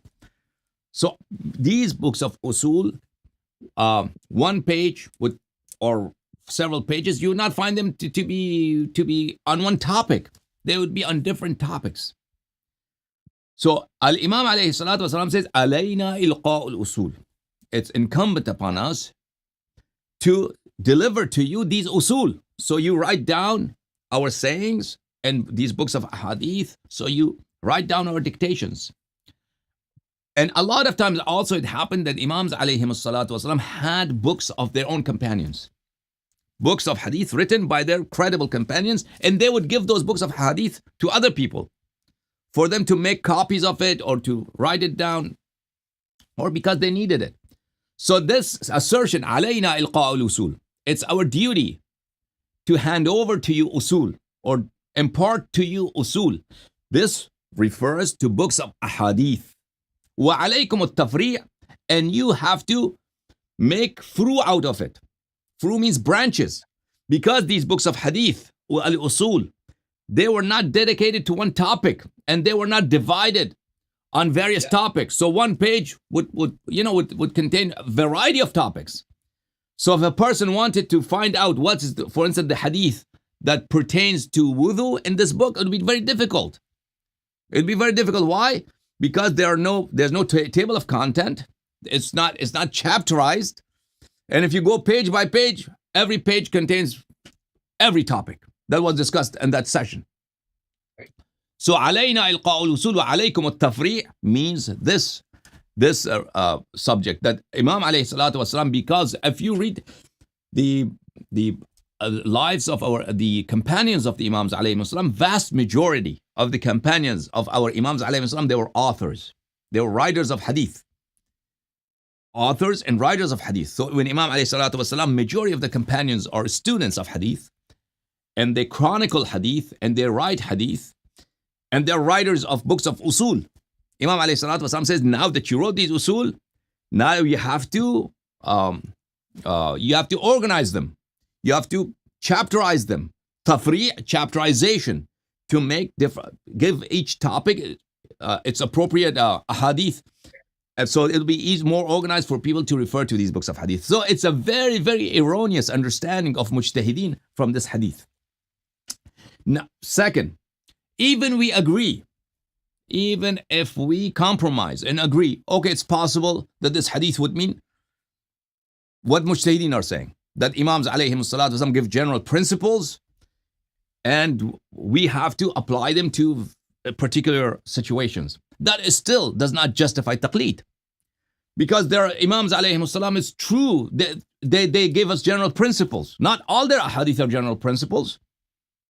The vast majority of their ahadith are for particular situations, but some ahadith are general principles, such as لا تنقص اليقين بالشك, that if you're certain about something, do not give up your certainty because you are doubting. Or everything is clean for you until you have certainty it's not clean, it's najis. So these are general principles that could be applied on thousands of specific particular situations, right? And every Muslim can do it, every Shia can do it. If you understand this hadith, that when everything is clean for you. This book is clean. Although I bought this notepad from the store. It could be najis. But Imam alayhi salam says it's clean. Until I am certain that it's najis. So my shirt, I doubt whether it's najis or clean. I say no, it's clean because I was certain is clean. It's not become najis. I don't have certainty it's become najis. So do you have to be mujtahid? Do you need taqleed to do this? This is a general principle given by the Imam alayhi salatu wasalam on this subject. Now the second hadith, that you referred to, brother Ibn Shahid. Imam alayhi salatu wasalam said, وَأَمَّا مَنْ كَانَ مِنَ الْفُقَهَاء صَائِنًا لِنَفْسِهِ حَافِظًا لِدِينِهِ مخالفا لهواه مطيعا لأمر مولاه فللعوام أن يقلدوه. So this hadith is part of a long hadith in the book of Tafsir of Al-Imam Al-Hassan Al-Askari alayhi salam. And Sistani, Khuyi, Wahid Khurasani, these very famous and credible mujtahideen of our era, they consider this hadith weak, unreliable. So, based on the stance of mujtahideen with regard to this hadith does not prove taqleed anyways. However, that's not my position, that this hadith is weak. I consider this hadith very, very credible. However, what does this hadith mean? This hadith is not talking about taqleed. Because you have to take the words of Imam alayhi salatu wasalam in the context that it was imparted. And Imam alayhi salatu wasalam, in this long hadith in the tafsir of Imam Hassan al-Askari alayhi salam, about which I have given a lecture in English about this specific hadith, is talking first about Jewish people and Christian people. How they cannot read books of Moses and book of the Bible. They cannot read. At that time. Now of course they can read. At that time people could not read, most common Jewish and Christian people. So they relied on their scholars.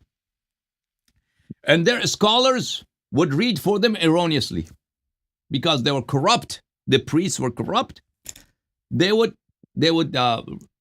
change the words and tell them wrong things. And they will accept these narrations blindly and unquestionably without verifying them. And they knew their scholars were corrupt. So Imam alayhi salatu wasalam have said that they are doing taqleed of their scholars. So what taqleed has been used in this hadith is not following the opinion of a jurist. It is the acceptance of a narration from someone. He could be corrupt or he could be uncorrupt. So Imam alayhi salatu wasalam said to the Shia that Shias are also worthy of blame and worthy of criticism if they find someone who is corrupt, who does not have a good character, a decent character, and he is a degenerate person. If whatever he narrates from Ahlul Bayt alayhim salam, you accept it blindly. No. However, وَأَمَّا مَنْ كَانَ مِنَ الْفُقَهَاءِ, those amongst the narrators of hadith, the scholars of hadith, who have these four qualities, صَائِلًا لِنَفْسِهِ, he is concerned about himself and his fate, that he should not become worthy of God's hellfire. حَافِظًا لِدِينِهِ, he should be someone who's concerned about religion, who wants to protect religion and defend religion. مُخَالِفًا لِهَوَى, he should be someone who is struggling against his own lust, his own personal whims and desires. مُطِيعًا لِأَمْرِ مَوْلَى, and he follows Ahlul Bayt alayhim salam to the word. He's dedicated and devoted to following Ahlul Bayt alayhim salam. These four qualities, if you find in someone, then you accept our hadith from them unquestionably, without any reservation from such a person. So taqleed in this hadith does not mean following someone's opinion, as taqleed means today. In this hadith, taqleed means acceptance of hadith, from whom you should accept hadith, receive hadith. May Allah bless you, Ibn Shaykh. Thank you, sir. I have other callers that have been waiting for a long time. Thank you. Please give me permission. May Allah bless you. Thank you, sir. Allah keep you well. Sayyid Ibn Shaykh, next time, inshallah. Let me take this caller from the UK, and then I'll take a caller on WhatsApp. Assalamu alaikum, brother. Go ahead, please. Who's the caller? You can take that. That's all you need. Yeah. Yes, brother. Go ahead. Who's the caller? Bro. You're not talking? Yeah, okay. I'll take WhatsApp call. Go ahead, WhatsApp caller. Assalamu alaikum. Wa alaikum assalam, Sheikh. How are you doing? Good. Where are you calling from? I'm calling from Toronto, Canada. Toronto. Thank you for calling. How are you doing today? What's your name? Good, great. Aryan, my name is Aryan. Aryan. Okay. What's happening, Aryan? Enlighten me. Yeah, I noticed recently you don't have many Farsi lectures. Like Well, I can do only so many lectures, so and I feel very bad about not doing Farsi lectures because Farsi speakers support me so warmly and so loyally all these years, and they still do. And I feel really bad. Inshallah, I want to do lectures in Farsi. Okay, I want to distance myself from doing so many Urdu lectures so I could conduct a few Farsi lectures per week, inshallah. So I have a question regarding regarding a hadith. So I was talking to an individual, and apparently there is this new sect called Quranist, which is weird to me, but they're not Shia. They exist. Yeah, they're not. But so I was discussing with one of them, and a lot of my knowledge comes from a hadith. Yeah. So this individual, but I'm not exactly sure how I can talk to this individual and say from Quran that you need to refer to a hadith. Like I understand that in Quran it says you need to do prayers. So I'll tell you. I'll tell you how Quran makes it obligatory to follow Ahlul Bayt alayhim salam and Rasulullah sallallahu alayhi wa sallam. وَأَطِيعُوا اللَّهَ وَأَطِيعُوا الرَّسُولَ وَأُولِي الْأَمْرِ مِنْكُمْ. Quran says the same obedience that you should have for Allah, the same obedience is required of you to have for Rasul and Ulil Amr alayhim salam. Quran says, وَمَا يَنْطِقُ عَنِ الْهَوَىٰ إِنْ هُوَ إِلَّا وَحْيٌ يُوحَىٰ. Now the word that our Habib sallallahu alayhi wa sallam says is based on whim.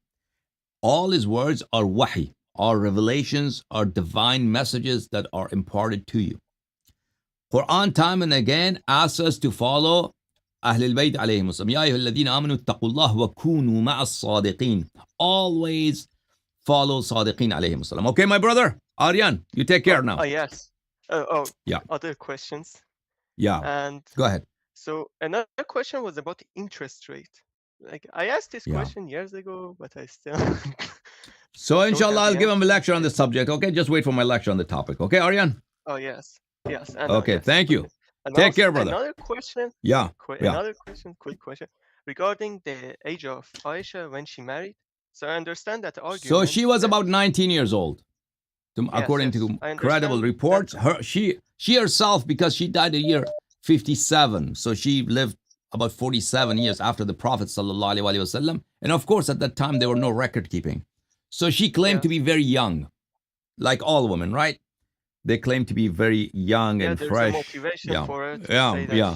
So all those things that she has said that she was a very young girl, according to Shia of Ahlul Bayt alayhim salam, they're not true. And also she was divorced prior to marrying Rasulullah sallallahu alaihi wasallam. The hadith is in Tabaqat of Ibn Sa'd. You take care, brother, okay? Oh yes, but a question like why does it mention the final question?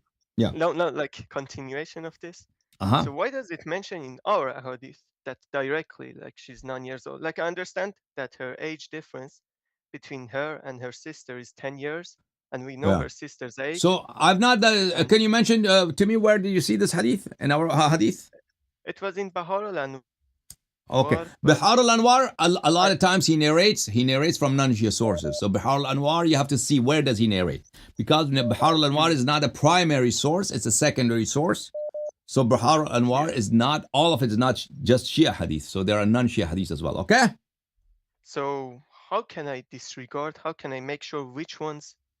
Because he mentions, the author mentions, Allama Majlisi always mentions where he's getting his information from. Every narration, he mentions the book. Before every hadith.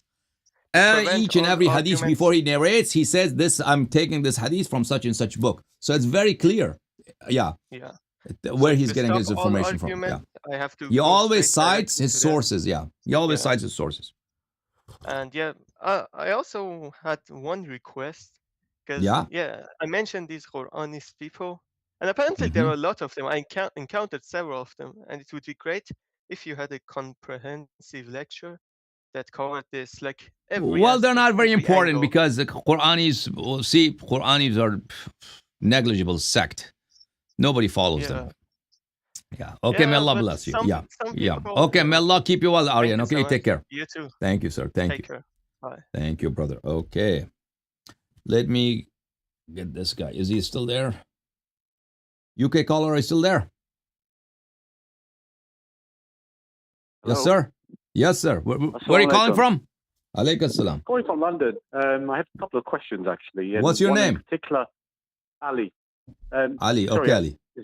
Yeah. So I have a couple of questions, and one in particular, not in particular order actually. And in fact, it's regarding your last statement regarding the age of Aisha. So you basically downplayed her age.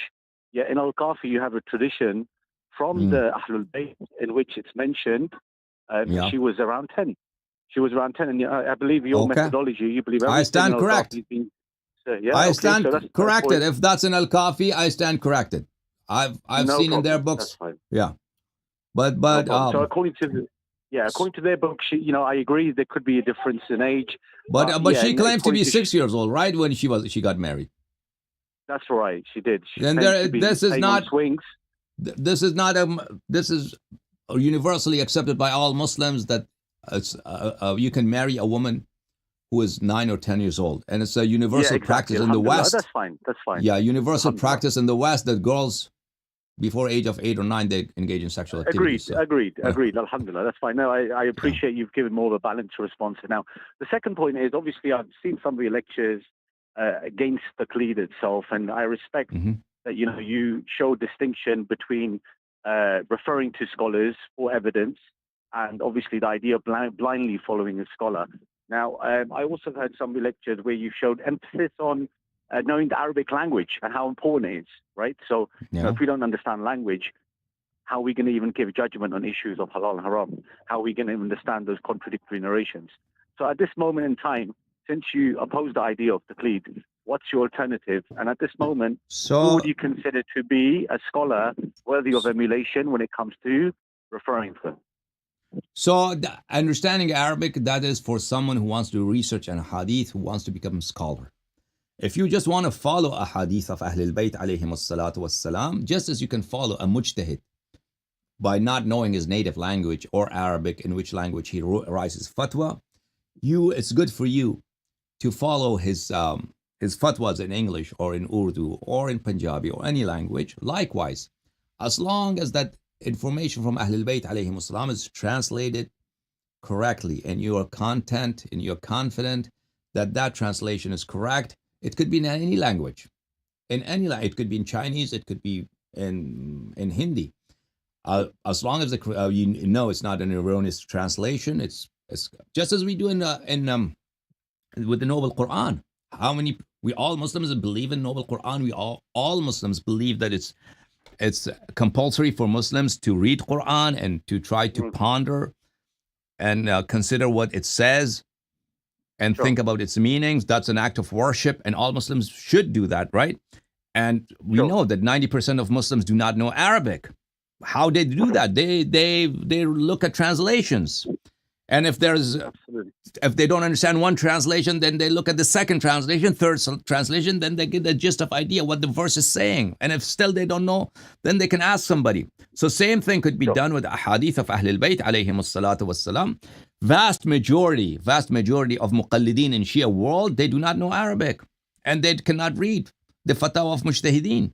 What they do, they read them in their native language. It could be English, or it could be French, or it could be Swahili. So what Arabic is important to learn for someone who becomes a scholar of hadith, right? That's a requirement. You cannot become a scholar of hadith without knowing Arabic. But to follow hadith, no. Follow hadith is not required that you should know Arabic. Yeah. Sure, no problem. So essentially what you're saying is that your issue is not necessarily referring to a particular scholar, but more importantly, looking at the evidence and how they came to come to that conclusion, correct? So my concern is that what is a hujjah, what's the law of Islam, is Quran and the sayings of Ahlul Bayt alayhim as-salam. It is not the words of scholars. Today in practice, Shias don't have anything to do with Quran or Sunnah. for them, the law of Islam is the opinion of Sistani, the opinion of their marja, the fatwa of their marja. And this is a heresy. This is a bid'ah. But you say here on your live shows giving opinions as well, right? Excuse me? I mean, so say Sistani's not pulling out these fatwas from his back pocket. Obviously, he's relying on certain. It's not hujjah. All his fatwa could be right. It's not hujjah. You're not allowed to follow him because he says this is my understanding from Quran and Sunnah. You're not allowed to follow him. You are required to follow Quran and Sunnah. Absolutely. So there's no alternative to that. You are always, every Muslim is required to follow Quran and Ahlul Bayt alayhim salam in their words. If somebody presents to you that this is my understanding of Quran and Sunnah, this is my opinion, what I've understood. But Sistani, of course, when you say he doesn't bring it in his back pocket, that's exactly what he says himself. He does not say all his fatwa is from Quran and Sunnah. He says that his fatwa has 4 sources. Quran and Sunnah is 2 of those sources. There are other sources for fatwa too, his back pocket, which he names aql. So he could come up with a fatwa that doesn't know hadith. He could come. He could reject a hadith. Reject sahih hadith and give a fatwa contrary to hadith because his aql says so. So he has 4 sources. Sistani has 4, all mujtahideen have 4 sources of fatwa. Quran, Sunnah, Ijma and aql. Sure. Yeah. So you don't use your aql when it comes to the hadith of the Ahlul Bayt. Is this what you're telling me? You use your aql to understand it. You cannot use your aql to make up a ruling. There's a big difference. When it comes to rulings, halal and haram, you cannot make up something because it seems appropriate for you. Okay. To me, it seems appropriate that we should be able to eat pork, for instance. If pork is frozen, if pork is, if modern science testifies, if pork goes through this process, then it doesn't spread any disease. So my aql says that you should be allowed to eat it. I cannot make up something like that. My aql cannot make halal and haram. My aql is a very good source, a very good tool to understand. Yeah, not to make up things. Yeah. Okay, I'd like to see how you apply your aql here then, right? So we know when it comes to the Sunni azan, they add prayers better than sleep, as you know, right? Yeah. Now, do you recite the 3rd testimony of faith? And of course. Can you give me a hadith from the 4 books? Yeah. From the 4 books. Yeah, it's the hadith, very famous hadith. Very famous hadith in the book of Al-Ihtijaj of Al-Ihtijaj, where Imam alayhi salam says, whenever you mention this, would you ever testify to the Prophet sallallahu alayhi wa sallam, testify to Ali alayhi salam as well. This is according to your aql. This is a principle, yes, but it doesn't mean it's applied in everything. It doesn't mean anything. No, he says whenever you do it. It says whenever you do it. Right, okay. Well, it doesn't. This is very clear instruction for the Imam alayhi salam. I'm not making up. See, when the Imam alayhi salam says, whenever you testify to the prophethood of the Nabi sallallahu alayhi wa sallam, you also testify to the wilayah of Amirul Mu'mineen alayhi salam. So that is the Imam alayhi salatu wasalam saying that. So whenever I do it, it's recommended. It's better that I mention Ali alayhi salam as well. That includes adhan also. Yeah, adhan also. Okay. Just as Imam alayhi salatu wasalam says to you, whenever you can, whenever you have the means, you should go to Hajj. Yeah, he didn't give a hadith to me that year, 2024, I should go to Hajj. He didn't. There's no hadith as such, but he said that when you have the means, you should go to Hajj. He doesn't have to say, at year 2024, you have to go to Hajj. He doesn't have to specify the timing and everything. As when he gave a general principle that every common man can understand and discern and apply it, then there is a hadith, yeah. Okay. So you're using a general principle and you're applying in azan. So what about your case of tashahhud? Do you also apply the same thing? So even in tashahhud, if someone wants to, because in the case of tashahhud, look, we have clear ahadith that if you say the 2 shahadatain, the 2 testimonies, that's enough. It's enough. But it doesn't say you cannot say more. See? So if you say the third one, of course, the general principle that the Imam alayhi salam gave in Ihtijaj al-Tabarsi, that applies in tashahhud also. It does. Absolutely. You're right. You have to accept it there as well. Yeah, I agree. Okay, so I just have one last question. So I understand that you oppose the idea of system of governance in absence of the Imams alayhi salam, right? Yeah. I noticed in some of your Urdu shows where you've asked it, so people have asked you this question, you seem to brush away from actually responding quite directly to it. So in a society which is predominantly Muslim, Shia Muslims, how should those how should the society be governed in terms of laws and legislation? So should they just sit there and just make up their own laws, or should there be certain means of how someone should be elected, appointed? Should it be someone more worthy, as you mentioned in many shows, that the necessary of the importance of knowledge and understanding the Quran and Sunnah. So how do you deal with the question? I'll take you to the real world. Okay, the real world is not that there's no government, and there is a society where the Shias, and they're all God-fearing Shias, and they're all sincere in their religion, and they do not have any government, and they're stuck here. Mm-hmm. They want to make a government and what they should do. That situation is never going to come. Okay, because there always have been governments in Iran or Iraq where there are Shia majority societies. There always have been governments. Governments have always been there. So to suggest that there is a society whereby there are Shias are the majority, or Shias are 100% Shias, and they want to form a government. Now they have the capacity to form a government, and they're all God-fearing. What should they do? Should they do? That situation doesn't rise because there's always a government, and there are always people in society who are willing to do anything to gain power, who will go to any extent to make, and there are always people like that. And God-fearing people are a minority, a few. Sure. Now, with respect to Shiism and the absence of Imam alayhi salatu wasalam, whether you go to Shia books or non-Shia books in Islam in general, there are no instructions, no laws for how to form a government. Okay, but there's many rulings on, but there's many rulings found in collections like Furu al-Kafi in how to act in certain rules and regulations and instructions given to the judge and So let me explain. Let me answer. Yeah. So there is no instruction. There are no laws how this government should be. This government is going to be a kingdom, a kingship, a royalty, royal system, or it's going to be a democracy. No hadith.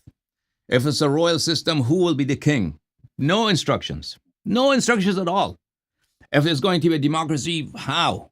Presidential system or prime minister system or parliamentary system? And what are the rules? Who is going to be voting and who is not allowed to vote, and how often do we vote? Nothing at all. Nothing at all. And this government, will have how many ministries and what will be the obligations of different ministers? Nothing at all. There is no instructions, neither from Allah nor from Rasulullah sallallahu alaihi wasallam. Allow me to finish, please. Nor from Imam Ali alayhi salam, nor from Ahlul Bayt alayhi salam. The only instruction that Ahlul Bayt alayhi salam have given their Shias, and they have emphasized and repeatedly emphasized for Shias, do not try to form a government. Do not rise up against your governments. Do not try to topple them, and wait. Because if you try to topple them, it will have traditions. They're not specific. There are so many repetitive. Yeah, I think you're talking about traditions where they're under hardship and taqiyya, where this was not necessarily the case for all the Imams of Ahlul Bayt. All Imams alayhi salam have said that it's a very strictly forbidden for Shias. Okay, please allow me finish at least. That. Please allow me finish, and then you can disagree. So there are many ahadith that they have forbidden their Shias to rise up and form a government, and there is not a single hadith instruction from the holy Imams alayhim salam that allows Shia to rise up and form hadith. There is not a single one. So there is nobody allowed. On the other hand, there's nobody allowed to make up things and attribute it to Islam. For instance, if I come with the idea of how an ideal government should be, that's my ideas. That's something that I thought of, right? That is not something that Imams alayhim salam said. It would be falsification, it would be misrepresentation, it would be massive and flagrant and despicable misrepresentation and deception. If I say this is Islam says so, this will be Islamic government. That's what Shia scholars do. That's what Umari scholars do. They came up with ideas how Islamic government should be. This is all their own ijtihad. Things they own made up themselves. Nothing in Quran, nothing in Sunnah about Islamic government. And these ideas, they call it Islamic government. So that is, if you want to deceive yourself, okay, you're welcome to do that. So no problem. So hold on. So there is nothing about Islamic government. So all these political activists who are very active, and a lot of armed militias in Islamic countries, Islamic lands, that kill and die for establishing Khilafah or establishing Islamic government. What Islamic government? There is no instruction from Quran and Sunnah or Rasulullah sallallahu alaihi wasallam, Bukhari, Muslim, or in Shia books. So that's a mass illusion. Hold on. You have mentioned another thing. However, in our books, there in Quran and Shia Hadith and non-Shia Hadith, there are instructions of criminal codes. Very few, not too many, not for all crimes, for some crimes. That a thief, his hand has to be cut off. Yeah, if a person drinks wine. Laws. Yeah, blasphemy, all these things, right? Okay, so essentially, you don't... Hold on. No problem. So we have these rules, which you don't deny, which is fine, which you've accepted there. But your main point of contention is we don't have a clear, concise code or manner to ascertain how to, have this government. So my question to you then is, what type of government did Imam Ali alayhi salam have? And what type of government did Imam Hassan alayhi salam have in that short period? How did they run their government? Let me ask, that's another question. Let me first finish about the criminal codes. So these criminal codes, that question. These criminal codes, there is no hadith, at least in Shia books, that make it obligatory upon Shias that they have to carry out these codes. See, it's obvious that the carrying out the codes and hudud, this is the duty of the Holy Imam alayhi salam. Has the Imam alayhi salatu wasalam deputized their Shia, Shia scholars? Please allow me to finish. Please allow me to finish. Have they done it? Given this duty to someone else, that in our absence, that you can or you can do this, carry out these duties. This is not proven clear cut. There is a hadith that actually. Please allow me to finish. Please allow me to finish. Yeah, you're making this a monologue. Oh, please let me talk. Please, please let me finish. Let me finish, and then you could. When I finish, then you can disagree. So there is no clear-cut hadith with that regard. That these are the duty of the Shias to carry out these codes. There's a hadith that actually it's the duty of the Imam alayhi salatu wasalam. So has he given this authority to anyone? That's not proven. But if we agree, okay, it's the duty of scholars, of duty of common Shias to carry out these codes. So this does not require forming of a government. This would just require that in a society, those codes should be applied. Those codes should be upheld. It doesn't require a government to be established in the name of Islam. Just as was throughout centuries. Throughout centuries. Please listen to me. Please let me finish. Throughout centuries in the Muslim lands, courts were held by ulama, run by ulama. Kings ran the government, they managed wars, they waged wars, jihad, collecting taxes and everything. As far as talaq was concerned, as far as disputes over nikah was concerned, as far as somebody has fornicated, these things were concerned, ulama ran the courts. And there were many ulama who were judges, Shia ulama who were judges in Shia kings' courts. So this does not require establishing a government in the name of Islam. This could be in a democracy, could be run if there's enough pressure on the democratic government, for instance, in Iran or Azerbaijan or Iraq, that the court system, legal system should be Islamic. It could be carried out this could be realized in a democratic system or in a dictatorship also. So this does not really necessitate the form of government. For instance, and now even in India, from the British times, with regard to Muslims, there are Muslim personal codes. Muslims do talaq and nikah according to Islam. However, the criminal codes are not according for Muslims, not according to Sharia, but a lot of codes with regard to Muslims, their inheritance for Shias is different than Omaris and Hindus in India. So this could be done without forming a government, even if we consider that this is obligatory. Now you were saying something? Hello? Yeah, you missed a couple of points. So firstly, no, I'm here. I'm not gone anywhere. So you missed a couple of points. Firstly, in reference to the type of government that Imam Ali alayhi salam ruled upon, right? And the Imam Hassan alayhi salam ruled upon. So the idea that there's no means to actually determine how to, have a government and how it should be formed. well, you've got the seerah of the Imams alayhi salam. That's the first thing. Second thing is, you said you don't necessarily disagree with the idea that, yes, we do have certain rulings in place, and some of these rulings can be implemented without an Islamic government, right? Which I agree, it's an interesting theory, but practically, you're going to end up with this ISIS type of version of Islam. Let's be real. This is the type of Islam Ibn Taymiyyah calls upon, which is taking Islam upon, or the rulings, within your own hands. As you know, the laws of blasphemy. In certain cases, of laws of blasphemy, yes, it's postponed, and it's for the Imam alayhi salam only.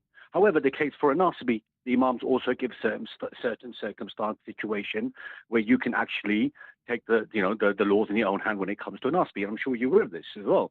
So yes, you do have an interesting theory, I must say. It's not a theory; it's a fact. It's not a theory; it's a fact.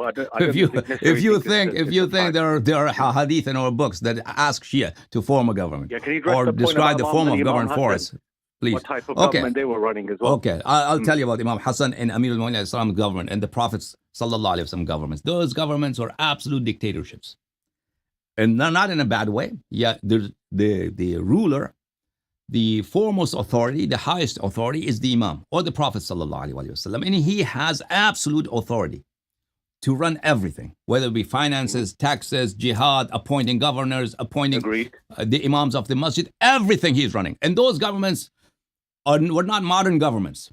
Those governments were not modern. Rasulullah sallallahu alaihi wasallam did not have a police force. Rasulullah sallallahu alaihi wasallam did not have a prison. Rasulullah sallallahu alaihi wasallam did not even have a standing army. Didn't have any employees for his government, right? Except those people who were sent to collect zakat.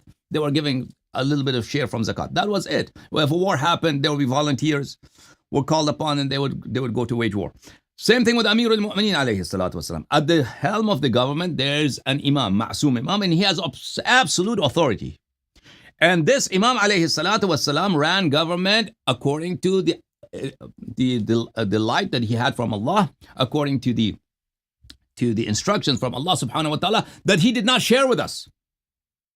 That if you go to Rasulullah sallallahu alaihi wasallam, Amir al-Mu'minin alayhi salam, Imam Hassan alayhi salam, they did not describe to us what would be the ideal form of a government they would establish except imama. In Islam, the only thing with regard to government you have is imama. That imam is the absolute arbiter of all affairs of government, the absolute authority of all affairs of the society, spiritual, religious, and all political, all affairs of the government. So we don't really know, because the concept of a government without a ma'soom imam is please listen. The concept of a ma'soom, of a government without a ma'soom is imam, is antithetical to Shiism. That cannot be done.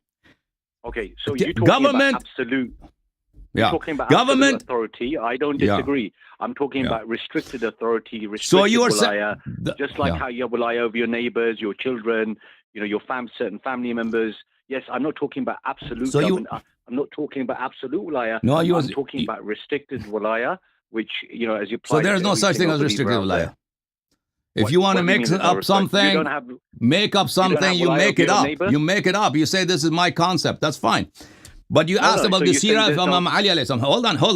Hold on. You said we have the example of Imam Ali alayhi salam's government in Imam Hassan alayhi salam's government. Yes, we have. But that's all we have. See, we don't, as I mentioned to you, we do not have any instructions, any laws from the Imams alayhi salatu wasalam, what a government should look like. And whether we should form a government, we don't have. Your citation of Imam Ali alayhi salam's government, Imam Hassan alayhi salatu wasalam's government does not serve your purpose at all, because the Imam alayhi salatu wasalam never asked their Shias to emulate us, to follow us and form a government like us. Or given this authority of being the leader of the society, this is also appropriate for someone else other than the holy Imams alayhi salam. That is antithetical to Shia thought. Okay. So, I mean, look, I think you've kind of avoided the whole point that Imam Ali alayhi salam, even when he accepted his position of power as a Khalifa over the Muslims, he did so based on certain conditions. And we also know he did appoint certain people during his lifetime. And yes, in some cases, those people were proven not to be as, reliable as they should be. And they made mistakes and they made slip-ups, right? The idea that there's going to be an absolute perfect government, even with the Imam al-Islam being present, is absurd, because then why would you have Islamic punishment? That's where you're why wrong. Would there be, that's where you're wrong. So that's why you don't understand. You don't know the seerah of Aimma alayhim salam. One second. Let me finish, if that's all right. We also know the Prophet, peace be upon him, was a prophet, and he was also a leader for the Muslims. But despite that, under his governance, there was all sorts of oppression taking place. People were breaking the laws. People were being punished. Companions were being punished. So the idea that, okay, you have an infallible leader who's running the government in itself there's going to be oppression and injustice. It's absurd. What are you doing with these rulings then? What's the need for Islamic rulings?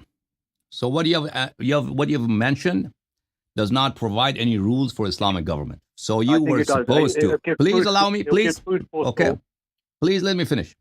So you are supposed to, and Muslim scholars who are proponents of establishing Islamic governments, Shari'i governments based on Sharia, they have to produce those verses of Quran, those ahadith. We'll accept even weak ahadith. Present them. Where are those ahadith? That would define for Muslims what is going to be the structure of that government and who's going to be the ruler. Nothing. No, neither Shias have nor the Sunnis have. So there are no such ahadith. You are saying now that there, Rasulullah sallallahu alaihi wasallam's government, there was oppression in his government. Amir al-Mu'minin alayhi wasallam's government, there's oppression. You should understand the verses of Quran and the sayings of Rasulullah sallallahu alaihi wa alihi wasallam, that there's an extensive number of munafiqeen at their time. And Amir al-Mu'minin alayhi salatu wasallam never wanted government. That's very clear. When people came to do bay'ah with him, he tried to stall them as much as he could. And he tried to evade their bay'ah. And he says himself that hujjah was made complete upon me. And he knew that these people were not going to follow him, and these people were going to betray him. And he said beforehand, and Rasulullah sallallahu alaihi wasallam said beforehand, the true Islamic government, the only Islamic government, the exemplary Islamic government that's going to come. Nabi sallallahu alaihi wasallam never established a government. As a matter of fact, how do you can call it a government? It doesn't have even a garbage system, garbage collection system. It doesn't have a police force, nothing, right? There are just a few people. When a war happens, they come together and volunteers go to defend the city or defend the Muslim tribes. That's all there was. Who established the government was Abu Bakr and Umar. If you want to, who first really formed government in Islam, it was not Rasulullah sallallahu alaihi wasallam. It was Abu Bakr and Umar. And they formed a government not based on Sunnah. They formed a government based on what they thought should be an ideal government that would serve their own political purposes. And then Amir al-Mu'minin alayhi salatu wasallam inherited that government from Abu Bakr and Umar and Uthman, with its foundations being wrong. So the true Islamic government, the only Islamic government, is the government of Imam al-Mahdi alayhi salam, where there will be no injustice, there will be no oppression, there will be even animals. He will establish a system in which not even bears or wolves would attack deers.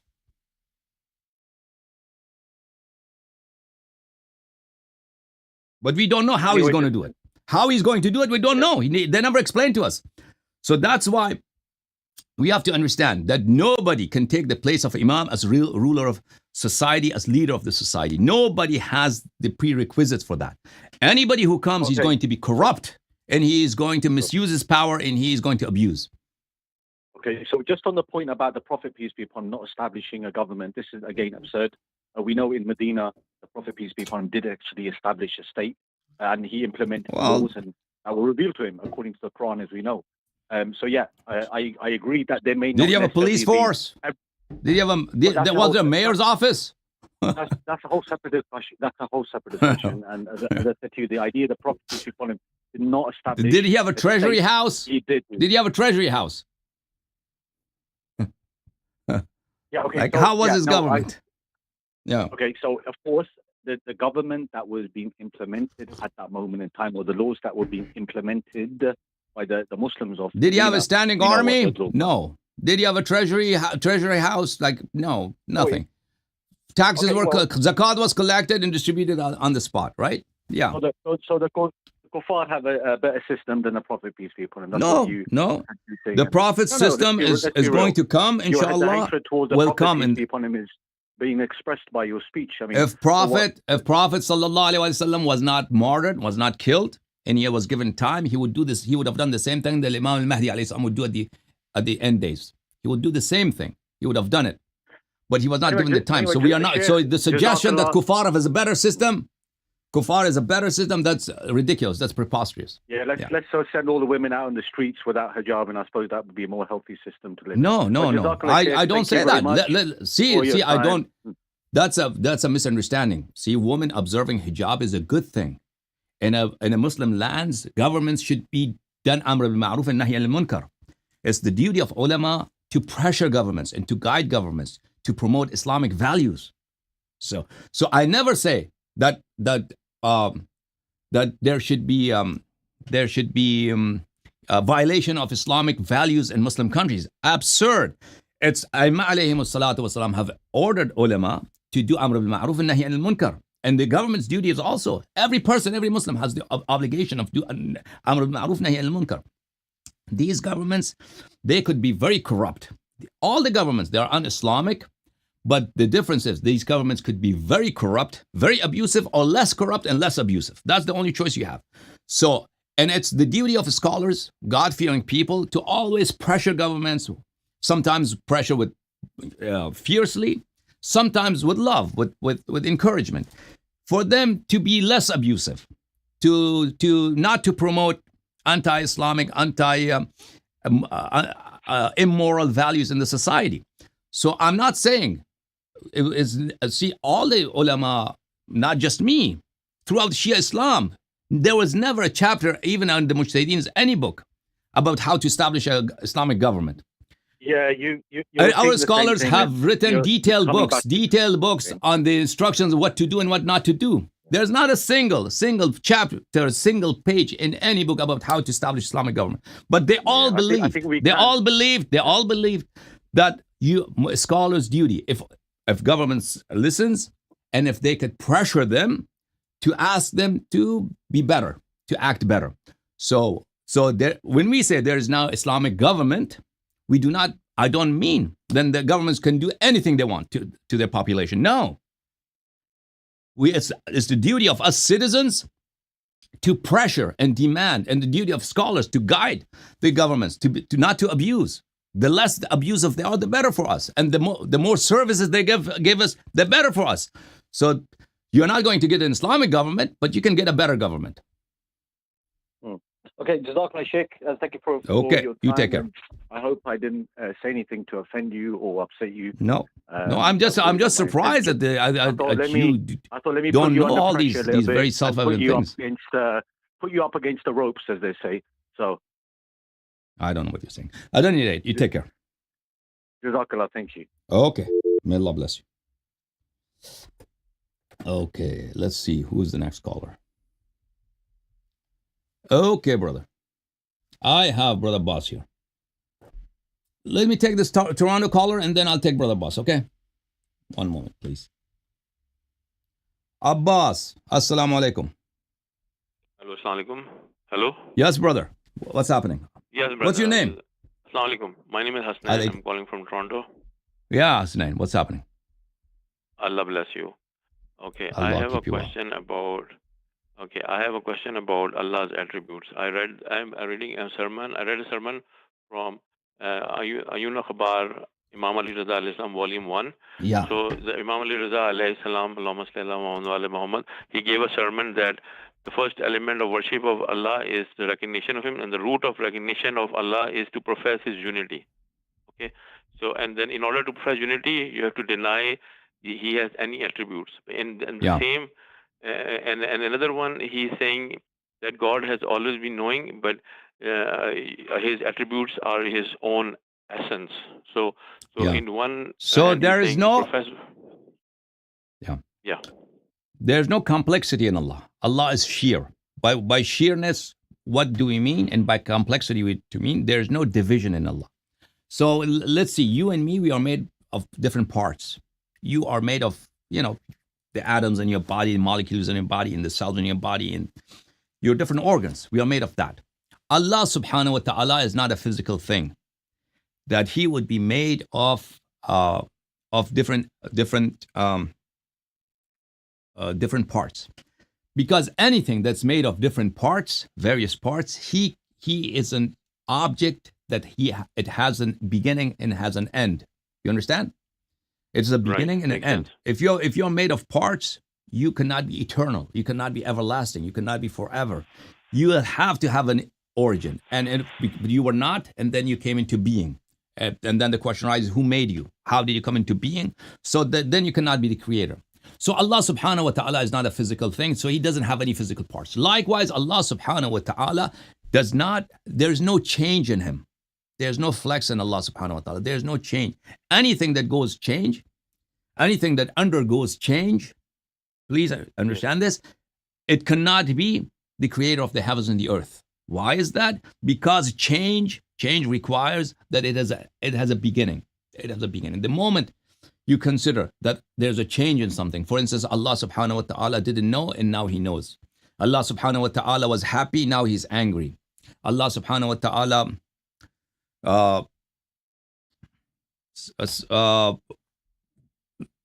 knew, now he doesn't know. This means he changed. The moment you bring change, change indicates that it has a beginning. It has a beginning. Yes. And the proof for that, why anything that has a beginning, anything that has the quality of change, he has a temporal beginning, is reflected in the khutbah of Amir al-Mu'mineen alayhi salatu wasalam, وَبِحُدُوثِ الْأَشْيَاء عَلَى وُجُودِهِ. Okay, but he's saying that to profess his oneness, profess his unity, you have to deny that he has any attribute. Because if you deny attributes, deny attributes. Attributes that are not essential to him. That's not his very essence. So it's not very essence. If there's complexity in him, that there are parts. This is Allah's knowledge, and this is Allah's essence.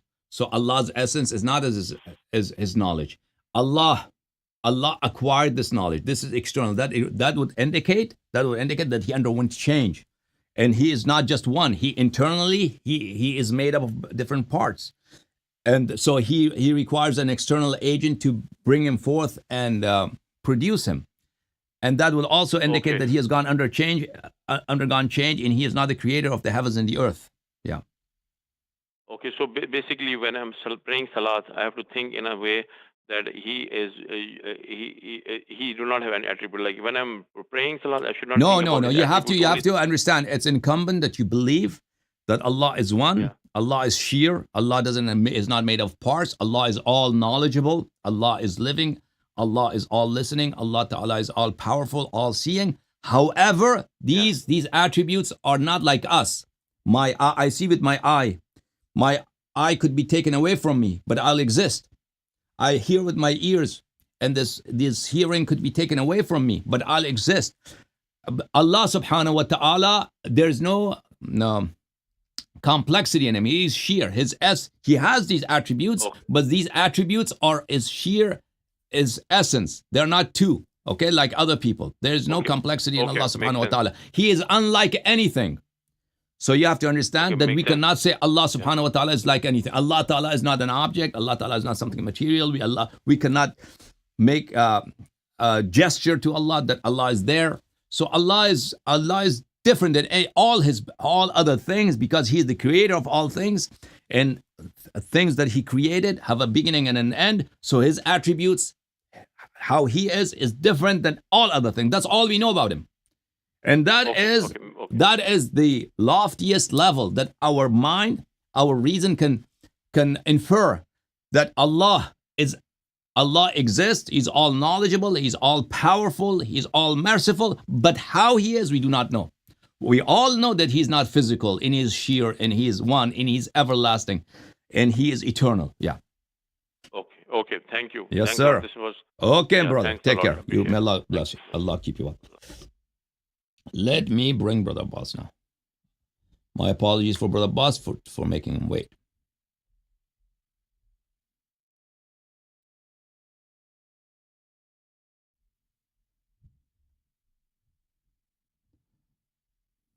Assalamu alaikum. How you doing, my dear brother?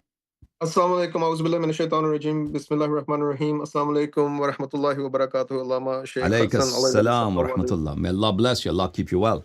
Thank you. May Allah bless you evermore. So I did not know that my wife just notified me today that your focus of discussion today was Taqleed. So I, out of respect for that and for you, I came up with a question for Taqleed. Yes, but sir. if you will allow me, permit me, I have a few additional questions as well, time permitting and you permitting, of course. Of course, with pleasure.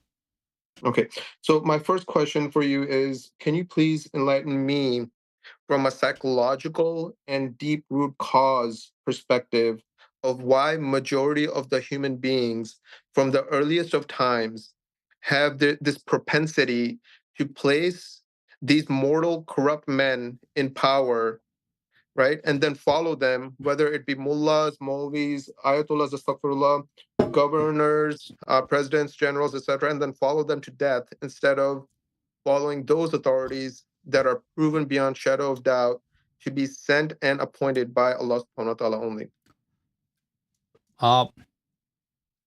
When Rasulullah sallallahu alayhi wa sallam appointed Amir al-Mu'mineen alayhi salam Ghadir Khum and raised his arm and said, Man kuntu mawla fa'aliyun alayhi salam mawla. Amir al-Mu'mineen alayhi salatu wa salam heard a screech of pain, a very painful scream, that somebody screamed in pain, in agony. He asked Amir Rasulullah sallallahu alayhi wa sallam later that, Ya Rasulullah, when you raised my arm and you announced me as Imam after you, I heard a scream, someone in agony, in pain. What was that? Rasulullah sallallahu alayhi wa sallam said, that was Satan. Satan gathered his army, his followers, his sons, his grandsons, and all the other demons and evil beings and said, today we have been defeated. Today we have lost all hope. Mankind from today, what Rasul sallallahu alayhi wa sallam did today, and what Allah Ta'ala did today, they have defeated, all of our efforts would be defeated. From now on, what will happen is humanity will turn to Allah, the One. They will worship the one true Allah. They will follow the rules of Allah. They will uphold the values, the moral values that Allah wants them to uphold. And nobody will abuse anybody, and nobody will kill anybody, and nobody will take other person's steal anything from anyone, and nobody will fornicate with anyone. So I'm very upset. So that was his scream in pain because of his defeat. And then Salman came when Rasulullah sallallahu alaihi wasallam passed away. Salman came to Amir al-Mu'mineen alayhi salam. He said, I was just at the mosque and I saw people doing bay'ah with Abu Bakr. And they were just forming lines and they were very glad to do bay'ah with Abu Bakr. So Amir al-Mu'mineen alayhi salatu wasalam said that, did you see that old man who came? He was the first one to do bay'ah with Abu Bakr. He said, yes, I saw there was an old man. I had never seen him before. And he had on his forehead, I saw there was a very profound, deep, visible mark of sajda. And he came and did bay'ah with Abu Bakr. And I sensed that he is a very evil person. Salman said, my feeling was, the vibe that he gave me, that this was a very evil, very, very indecent being, unholy being. And I saw that he was very happy when he did bay'ah to Abu Bakr. And he said to Abu Bakr, today is the day, today is in reply to the day of Adam. Today is the reply. Today is how should I say, the avenging of the day of Adam. Today is for the day of Adam. That would be the correct translation. Today is for the day of Adam. He said that, and to me it seemed that he was happy the Prophet ﷺ has died. And I thought that this person who has a big mark here for his sajda, why he would be happy? And he seemed very evil to me, and I didn't understand what he meant. Today is for the day for Adam. Amir al-Mu'mineen alayhi salatu wasalam said that was shaitan. That was Satan himself, the devil himself. The first person who did bay'ah to Abu Bakr. And the mark that you say sajda, because he had done sajda for thousands of years. And he said that he was happy because, of course, this Abu Bakr. And he said this is for the day of Adam because Allah subhanahu wa ta'ala, the day that he defied doing sajda for Adam, Allah subhanahu wa ta'ala expelled them from the heavens. Allah subhanahu wa ta'ala disgraced him and he kicked them out of the heavens. So that was, he's saying today I've avenged, he means today is for the day of Adam. He meant that today he avenged the disgrace that Allah had given him. He avenged that because he sees now a person on the member of the Nabi sallallahu alaihi wasallam, on the seat of the Nabi sallallahu alaihi wasallam. That's not Ali alayhi salam. That's a person he sees on the member of the Nabi sallallahu alaihi wasallam that's going to serve all his plans and all his desires. So your question was why people follow? Because from that what happened, Shaitan that day he was happy, he was celebrating. Because he knew from this day onwards, the true leaders, the divine leaders, to whom Allah subhanahu wa ta'ala has appointed as leaders of humanity, from that day on, they will not be heard, they will not be listened to, they will not be followed. A new system will be created that's going to be contrary to the system of Rasulullah sallallahu alaihi wasallam. All those values will be trampled under their feet. All the teachings of the Nabi sallallahu alaihi wasallam would be distorted, and the Quran would be forgotten. And exactly that's what happened. So a new system was introduced. So why mankind follows evil people? Because it's not because Allah subhanahu wa ta'ala did not create the system and did not introduce the perfect system. He did. Allah did that. That was Nabi sallallahu alaihi wasallam. He brought the best book with miracles and with love and compassion. And with eloquence, preached the best teachings that would any person hears the teachings of the Nabi sallallahu alaihi wasallam, his love, his compassion, and how to serve other people, how even to be kind to your enemy. How great that is, and how nobody could have anything against it. Allah subhanahu wa ta'ala sent that, and after him, the other leaders after him will lead humanity, like the Nabi sallallahu alaihi wasallam. If that system was not violated, that system was not defeated temporarily, then today would be different. It would be a different world. Mankind would not be following the evil. There's evil today. Evil is ruling today. Bad things is ruling today. Good people are in fear, and nobody listens to them. Whoever, we are ruled everywhere by politicians who love power, who love money, who respect money and love power, and they are willing to do anything to gain more power, and they're willing to do anything to bring more money to the companies that fund them, right? It doesn't matter if they have to fund wars and kill, one bomb falls and kills thousands or hundreds of innocent people. So that's why. That is why the people who were supposed to be leaders, mankind doesn't know them. They are forgotten. They are not listened to. We don't know who they are.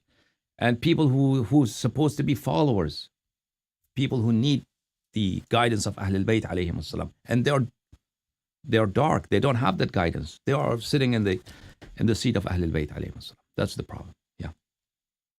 Yes, brother. Yeah, what blows my mind and astounds me is that, people, like, even before coming across you, I used to refer only to these so-called ayatollahs and mujtahids. It never stood right with me that how can we elect someone, appoint them to a status of power and authority that human beings are giving to them, and then label them as ayatollahs. Like, it just doesn't make sense to me. And then, so I used to refer to them in cases of, what's permissible, what's not permissible, etc., etc.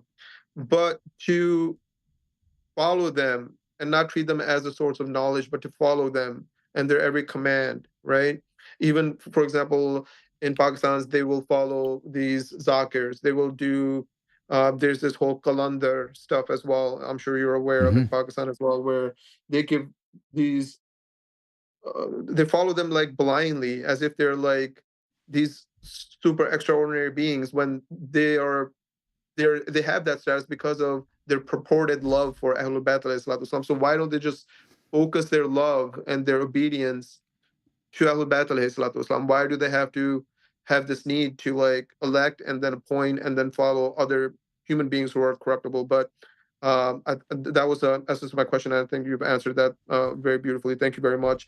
My second question is that I believe that all of Islam, its messages, guidance, tawheed, etc., can be distilled and extracted into their purest form in the event of Karbala, right? Where Imam Hussein والسلام, sacrificed his all because, and I do say sacrifice because he could have destroyed everyone and everything if he had simply asked Allah subhanahu wa ta'ala to do so, right? But instead, there was a plan, right, which I would like to talk to you about at certain other time, so that Islam could reach us, right? So we would know what La ilaha illallah Muhammadan Rasulullah sallallahu alaihi wasallam aliyun waliyullah alayhi salatu wasalam is, right? So my question is that initially, I've heard this being this what can I say, association, a parallel being drawn where Allah subhanahu wa ta'ala. So my first question is, Allah subhanahu wa ta'ala, did he ask or did he tell Prophet Ibrahim alayhi salatu wasalam to sacrifice his son, Hazrat Ismail alayhi salatu wasalam? And then moving forward, Prophet Ibrahim alayhi salatu wasalam obeyed, but put on a blindfold while sacrificing, right? So, and therefore became an imam, and also a khalil, but not a habib, right? Whereas my question number 2 is, did Allah subhanahu wa ta'ala ask or did he command Imam Hussein alayhi salatu wasalam for the sacrifices in Karbala, wherein he did not wear a blindfold, right? While sacrificing his everything for the sake of Allah subhanahu wa ta'ala, and forever set a most clear and distinction between right and wrong, right? So can you talk about the depths that exist between these two purported parallels that have been stated? Sure. So what Ibrahim alayhi salatu wasalam did was he was commanded by Allah subhanahu wa ta'ala that he has to, it was a test from Allah subhanahu wa ta'ala, to offer the sacrifice of his son. And and his son said, yeah, I'll be patient. I'll be patient. You do what Allah has commanded you to do. And it was a big test, obviously. It's a great.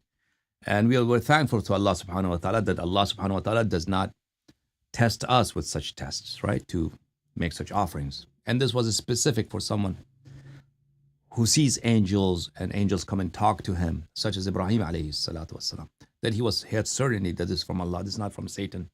And alhamdulillah, we are thankful to Allah subhanahu wa ta'ala that Allah does not require us to carry out deeds that are very difficult and would go against the instincts of fatherhood and motherhood. So, and then Ibrahim alayhi salatu wasalam takes his son, and his son says, I'll be patient, I'll endure this. And that's also a big sacrifice. However, that's not comparable to, although it's a great act of sacrifice and giving up anything for Allah and prioritizing and giving precedence to Allah's will over all human ambitions and human worldly desires. However, that's not comparable to Imam Hussein alayhi salatu wasalam. Imam Hussein alayhi salatu wasalam was against his enemies, right? Again, he was under the knives of his enemies. It's very difficult for me to talk about this. And a father is compassionate, but Imam Hussein alayhi salam's enemies were not compassionate. Ismail or Ishaq, he knows that my father is going to his best not to hurt me, to do this fast and not to hurt me.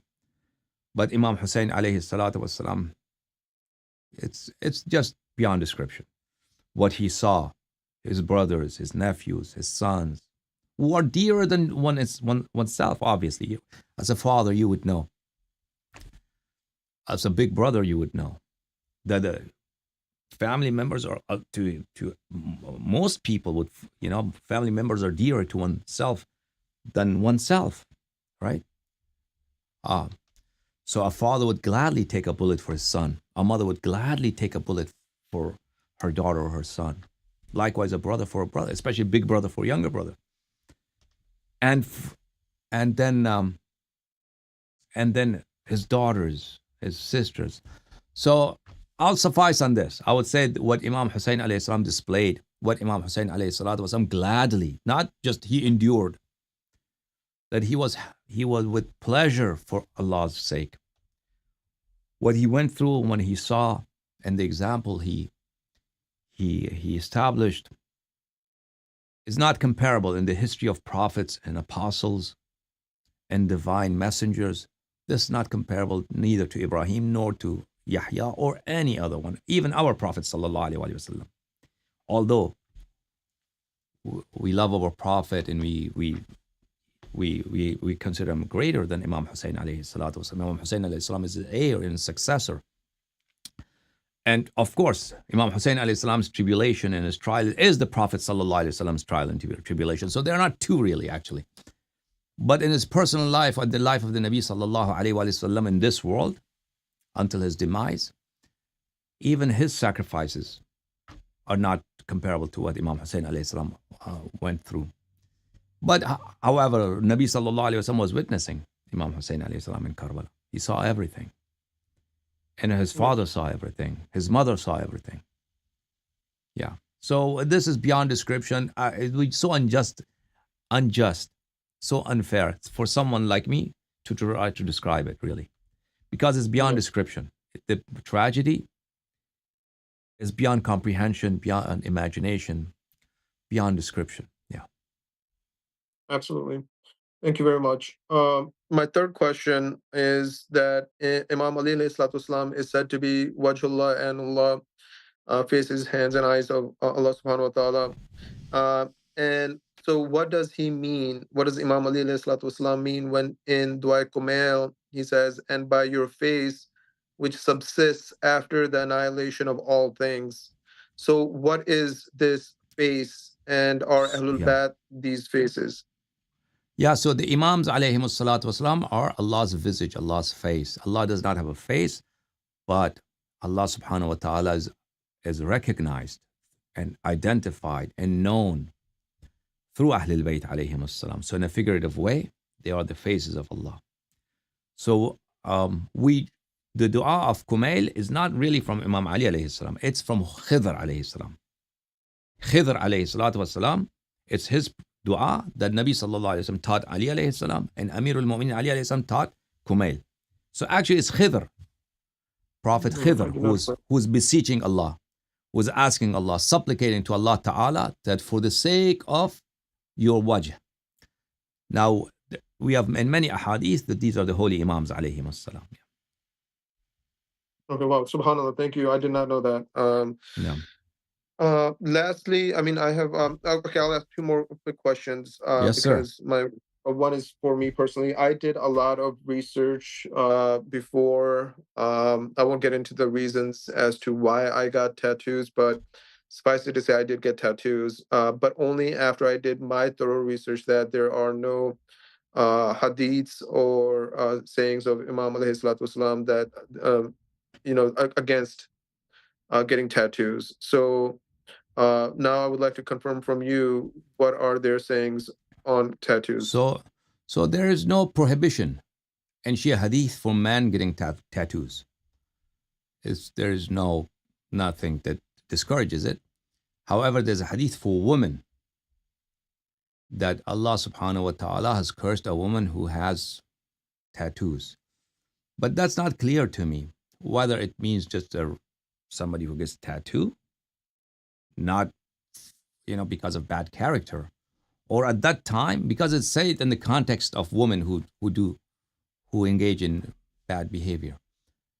Is it just, regardless of her character, even if she's a decent woman from a respectable household, she gets a tattoo, for instance, let's say, on her arm or in her, her ear or whatever, or her face, not for the purpose of being a girl of a low character and to attract men, but just something she desires, right?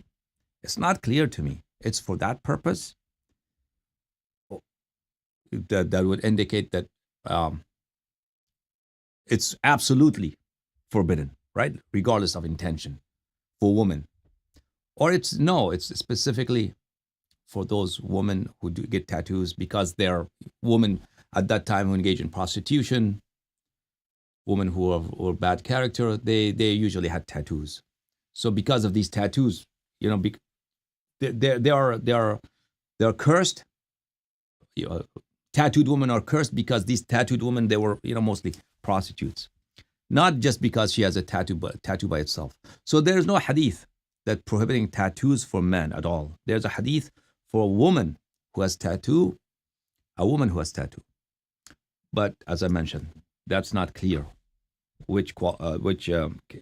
it's such. So for women, it would be better not to get tattoos. But for men, if somebody wants to get, I see. I haven't seen anything that prohibits that. Yeah. Thank you very much. Now, with us living in the United States, I personally don't believe. So that's what I need your enlightenment on. Is that I believe in Quran or in Hadith. It states that we are allowed to eat from the food that is prepared, whether it's meat or whatever else, by Christians and Jews. And then there's an example of Prophet Muhammad sallallahu alaihi wasallam going to that Jewish woman's house where she tried to poison him, right? So, but when I look at that, my understanding is that, okay, well, with respect to Christians, majority of the population, right, majority of the fast food restaurants or whoever that are owned by Christians, they're not even practicing Christian faith, right? Number one. Number two, we know that their practices of slaughter are they say it's humane, but they do electrocution and this and the other. So I personally don't feel comfortable eating from them. Now I would like to know whether that's right or not. But when it comes to Jews, I do believe that they tend to follow their religion very, very carefully in terms of like it being kosher, right? So my question to you is it permissible or not to eat food from Christians and Jews, and under what circumstances? Yeah, so the verse of Noble Quran says, وَطَعَامُ أَهْلِ الْكِتَابِ حِلٌّ لَكُمْ. The food of people of the book is permissible for you. We have hadith from Ahlul Bayt alayhim salam. It means things like beans. So it doesn't apply to all categories of food.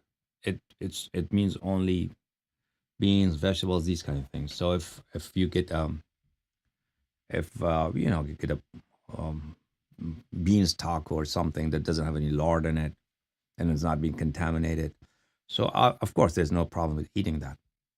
But as far as meat is concerned, so we have many hadith from Ahlul Bayt alayhim salatu wasalam that the animals slaughtered by the people of the book is not permissible to be eaten by Muslims. Yeah. Okay, thank you very much for clarifying. Yeah, that'll be cows, sheep, chicken slaughtered by Christians and Jews. You cannot eat them. Yeah. Okay. Thank you very much. Okay, so now I have one more question. I have a lot of questions that I've written down, but I think this one is very, very important because I will have to speak just a little bit, and I apologize for taking the time, but I just want to make sure that I'm being thorough here because it's very important to me. So I believe that I've heard Prophet Muhammad sallallahu alaihi wasallam has said that among his favorite titles for himself is Abdullah, in that he is a servant of Allah subhanahu wa ta'ala. So becoming a servant of Allah subhanahu wa ta'ala, such as you are, is one of the highest statuses that a human being can attain. And I'm trying very hard to become this servant slave as well. So Allah subhanahu wa ta'ala guided me to this one person whom I met recently, and he converted to Islam about 2 years ago. And so there have been like quite a few miraculous occurrences where Allah subhanahu wa ta'ala repeatedly brought us together. Even when I was personally trying to like not get in touch with him, I was brought close to him, right? So I have discussed real Islam, the 12-verse Shia Islam with him. I've talked to him about monotheism, the characteristic and attributes of Allah subhanahu wa ta'ala as Allah subhanahu wa ta'ala and Ahlul Bayt have described. Talked about Prophet Muhammad sallallahu alaihi wasallam being the first of his creation and his nur, and then that being split into 13 other nurs, creating the 14 Masumeen. Talked about their need to be immaculate. Talked about the corruption of mankind from the time of Prophet Muhammad, Adam alayhi salatu wasalam's sons, and talked about the need for divinely appointed authority, the various corruptions in Islam that have occurred, why they have occurred,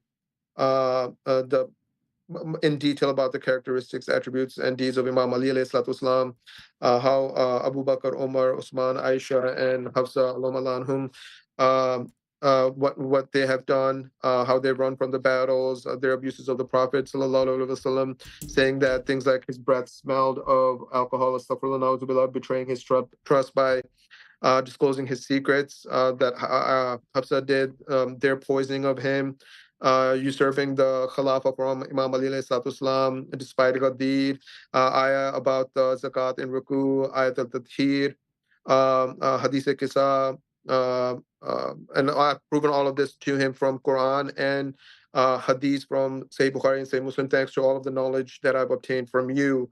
And so, point being, I've done all of this, and his mind was blown, and he said that he would certainly research this. And I've sent him links to Dwai Kumail, Najul Balaga, Al Kafi, and everything like that. And I've gone into further detail. So my question to you is, what else can I do to, because all guidance is from Allah subhanahu wa ta'ala, right? But what can I do as Allah subhanahu wa ta'ala's servant and slave in bringing this person to the right path? So Allah has given people free will. And a lot of time, information is just not enough. Even if a lot of people know what's right, they still don't choose the right way. So perhaps you cannot do any more from it seems that the information they've provided is overwhelming. And so therefore, you just leave it to Allah. Leave it to this person. So as I mentioned to you in your previous calls, that Allah says that before coming to this world, we are in another world. And some people make choices there. Because of those bad choices, a lot of time they have the propensity to make negative choices in this life. So therefore, you did your best. If he doesn't want to accept, you cannot force him. And just, you can maintain friendly relationship with him. But you have to understand that your life should be dedicated to following Ahlul Bayt alayhim as-salatu was-salam in submission to Ahlul Bayt alayhim as-salam and admiring and loving your Shia brethren. This person might be a nice person, but despite the fact that you presented him with such overwhelming evidence, if he doesn't, decide to accept the right path, then there's no justification for rejection of the truth. Okay? Yeah, absolutely. I just want to make sure that there was anything that else that I could do to fulfill my obligation. And by the way, your memory and your patience are, there are no words to describe how amazing they are. So you are so kind and so generous. Thank you so much. May Allah bless you. I'm only trying to speak truth. I have a couple more questions if you wouldn't mind. Yes, sir. Science always corroborates Islam, right? So when science talks about things like the 12 dimensions, right? Are those in your vast knowledge? Do you think that's being referred to like the dimensions of grave, barzakh, the alam of shaheed? And coming to shaheed, if I may, there's this one thing that I would love. Allah subhanahu wa ta'ala, I believe, has brought this into my memory right now because it's one of the main topics that I wanted to talk to you about. But I always forget. So when we're responding to, and I'm going to divert here because that was my original question. So if you could answer that as well, like Shaheed, the realm, Arsh, heavens, hell, are these 11 dimensions, or is that something separate? So these are just theories in physics, right? The other dimensions. These are not proven facts, and they're very far-fetched. To be honest with you, the other dimension they talk about. I'm not saying they're wrong. They could be. I mean, what's proven in our hadith, there are many, many worlds. What we have in our hadith, there are many, many worlds beyond what we see. Infinite number of worlds. Now, what scientists today believe, right? They don't know for a fact that when they talk about other dimensions, these are just theories that certain things in nature could be only explained if there's another dimension, but there could be other explanations for those things that we don't know yet about. So these are just theories. Perhaps they're true, perhaps they're not true. We don't really know. And we cannot, even when scientists themselves, they're not certain. These are just ideas that could be true, could not be true. Who knows?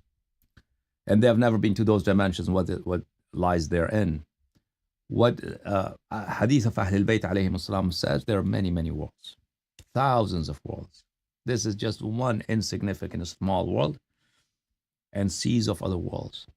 So the world, the Allah's kingdom is very vast, infinite. Yeah. And those worlds are within this universe? We don't know. We don't know. That's not explained. That's not explained. Whether when we say other worlds, it means there are other planets, right?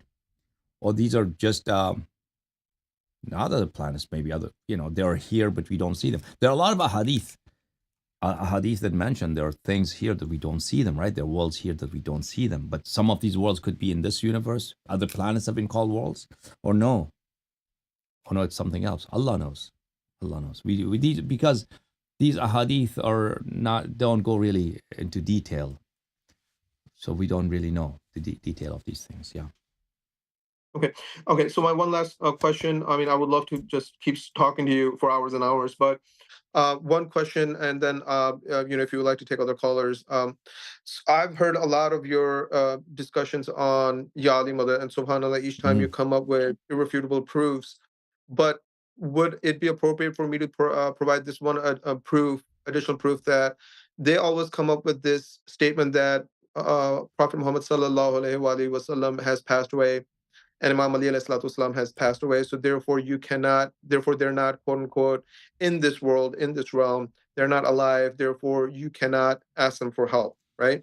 But in Quran, Allah subhanahu wa ta'ala says with very strict words that, essentially, I'm paraphrasing here, and astaghfirullah rabbi wa atubu ilayh, but that don't you dare think that those who have been martyred are dead. They are alive and they're being provided for by Allah subhanahu wa ta'ala, right? And it is absolutely clear that Hazrat Muhammad sallallahu alaihi wasallam and Imam Ali alayhi salatu wasalam are shuhada, right? They're martyred. So then they are alive, and then therefore it is appropriate for us to ask them for help. Would that be a good enough? Absolutely. You're spot on. Okay. May Allah bless you. Allah keep you all. Thank you so much, brother. Thank you as well. Thank you very much. Thank you. Jazakallah. Okay. Now I'm going to bring Brother Mukhtar here. Are you ready, Mukhtar?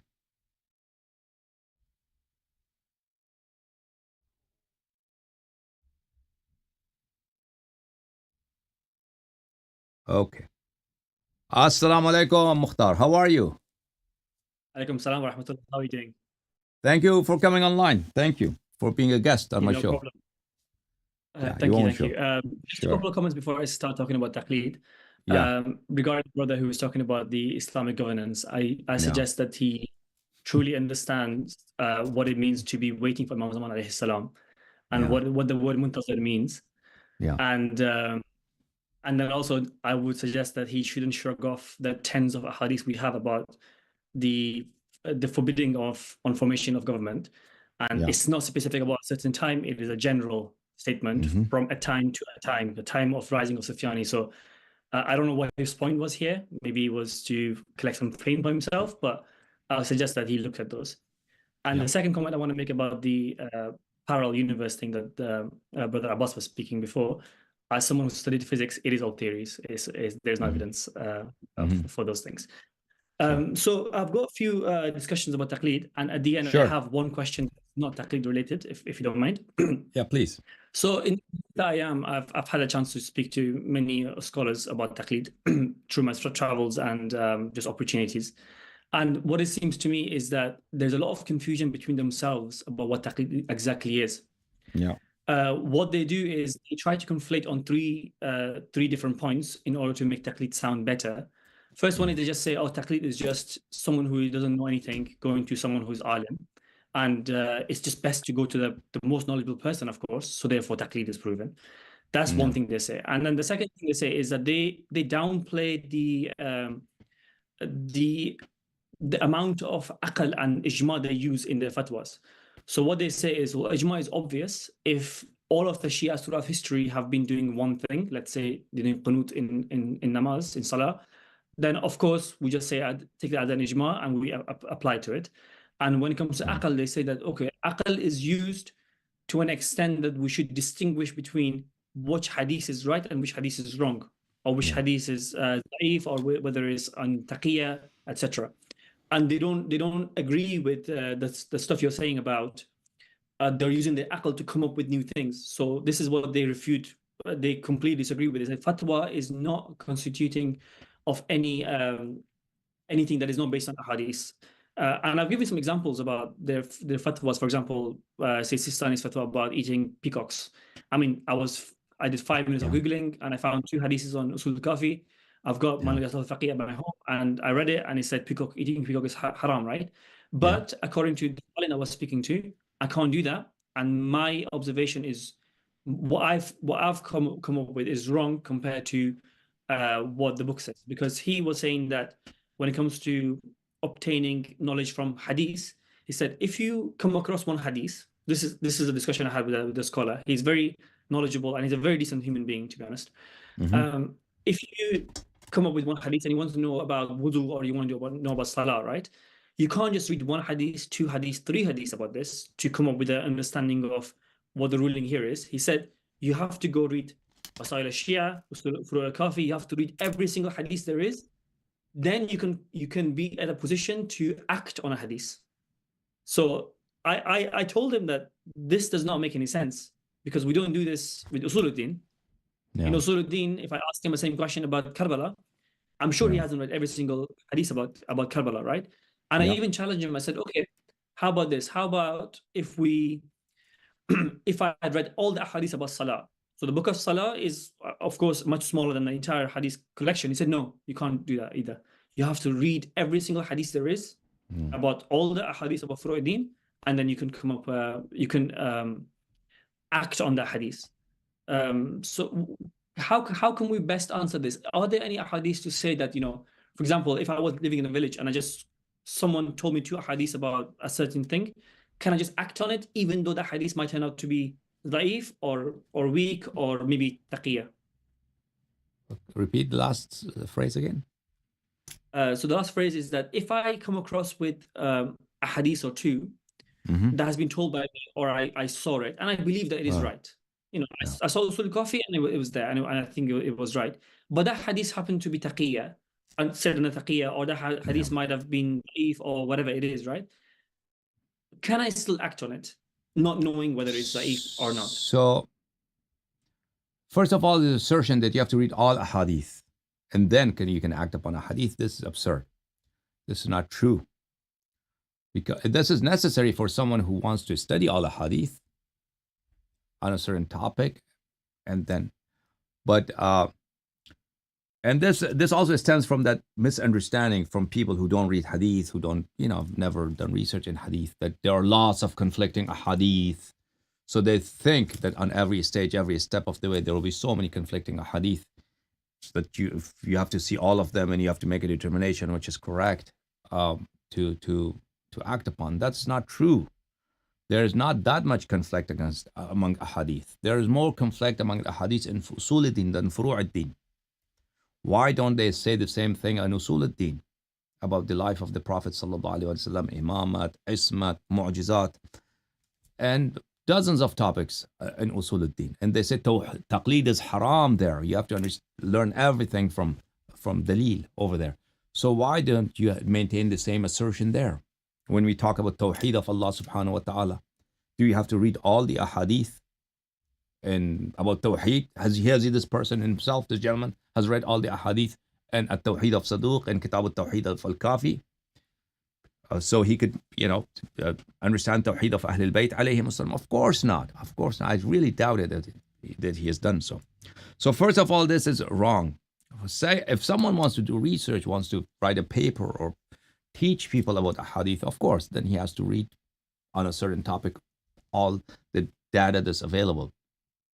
But someone who wants to follow a hadith, as long as he's following those ahadith that they've been stated by Ahlul Bayt alayhim salatu wasalam for their Shias to follow those ahadith. That's enough. That's sufficient. That's sufficient. And the book Man La Yahdharu al-Faqih, Usul al-Kafi, these books have been written for this very purpose. These books have not been written for the purpose of accumulating and conflicting ahadith, all ahadith in the world. No, these books have been written for this purpose, that these ahadith, you can act on them, that you can follow them. So, and the introduction of Al-Kafi also, he mentions, not from himself, but from Ahlul Bayt alayhim salam, if you find two conflicting ahadith, what is the solution? The solution is not taqleed. The solution is that which is described in that hadith. So therefore, these books contain ahadith that you can follow, that you should follow. And these ahadith are good. And if they are conflicting ahadith, each one of them is good. Each one of them, if they are equal in their shuhra and being against Umaris and everything. Okay. Otherwise, that you have to follow the one that meets those requirements. And that is the duty of ulama, scholars. For a common man, like any other field, every person cannot be an expert in everything. The common man will always need a scholar, needs somebody to teach him. The layman will need. So he will never be devoid of the need for someone, either someone's book or someone in person to explain to him. So, and what will be the need for the scholar? That when he encounters, and now people's level of knowledge is different, not everyone at the same level. Some people can read hadith, some people cannot read any hadith at all. People who can read hadith, but they encounter certain problems as such, that they have doubt whether this hadith is taqi or not. The problem with us Shia is that our scholars, since they have abandoned hadith, there are no books. There are no books that will tell you that okay, this hadith is on the account of taqiyya or not on the account of taqiyya. Well-researched books, there are none. There are some books that Tahdhib ul-Akhbar, there are some footnotes there by Sheikh Tusi, but they're not extensive, and it could be an error. So this is what Shias have done, Shia scholars have done to their religion, basically. It's not the problems with hadith. It is because they have abandoned. They have not cared about hadith. They have not cared about promoting hadith and make it more accessible to the common man. If there were more books about hadith, explanation of hadith, commentary on a hadith, they were peer-reviewed, like Umaris have, like Fathul Bari. Fathul Bari is a very well-written book. Umdatul Qari is a very well-written book. Sharh al-Nawawi ala Sahih Muslim is a very well-written book. Their madhab is wrong, of course, but they have cared about their hadith. And they're not, also their numbers greater, and they have more resources. But Shia scholars had the chance to write the books on hadith, but they refused. Instead, they engaged in fiqh and usul, and they wrote books of fatwa. And hadith has been totally abandoned. So now, the problem for common man is, if he encounters a hadith, if he doesn't understand the meaning, or he thinks it could be on the account of a taqiyya, he should ask someone who knows. Like any other field, when you do something, you can ask someone. It's not necessary for you to read everything, all the books or all that book, no. But you can ask someone. And that is not really available today to a lot of people. And the reason for that is because our scholars are against hadith. They say we are Shia of Ahlul Bayt alayhim salam. We want to promote the school of Ahlul Bayt alayhim salam. And the staunchest enemy, the worst opponent of words of Ahlul Bayt alayhim salam being available to the common man, it's ulama, scholars, discouraged at every level. And so there is no institution in the world where they teach hadith. That's a tragedy. That is a calamity. There are scholars, if you ask a scholar, he would discourage you from following the words of Ahlul Bayt alayhim salam. I don't know. The only solution that I can come up with is for Shias to wake up, to invest, for Shia youth to devote their lives, those who can dedicate their life, dedicate their time to learning hadith, and for Shia businessmen to invest in this. A lot of things require money. for instance, if we have an institute which promotes hadith and understanding of hadith and make it available for common man, of course it'll have expenses. But all of our religious dues go to whom? To Maraja. And Maraja are enemies of hadith. So it is for Shias to wake up, to revive religion, to revive Shiism, and revive words of Ahlul Bayt alayhim salam, and promote easy understanding of hadith and of hadith of being available to the Shias. Yes, brother. Yeah, definitely. So I am in the UK, of course, and I'm in the process of trying to create like a library in the city. So that the mosques are here, they are not just abandoned during the day. So there is some sort of library there.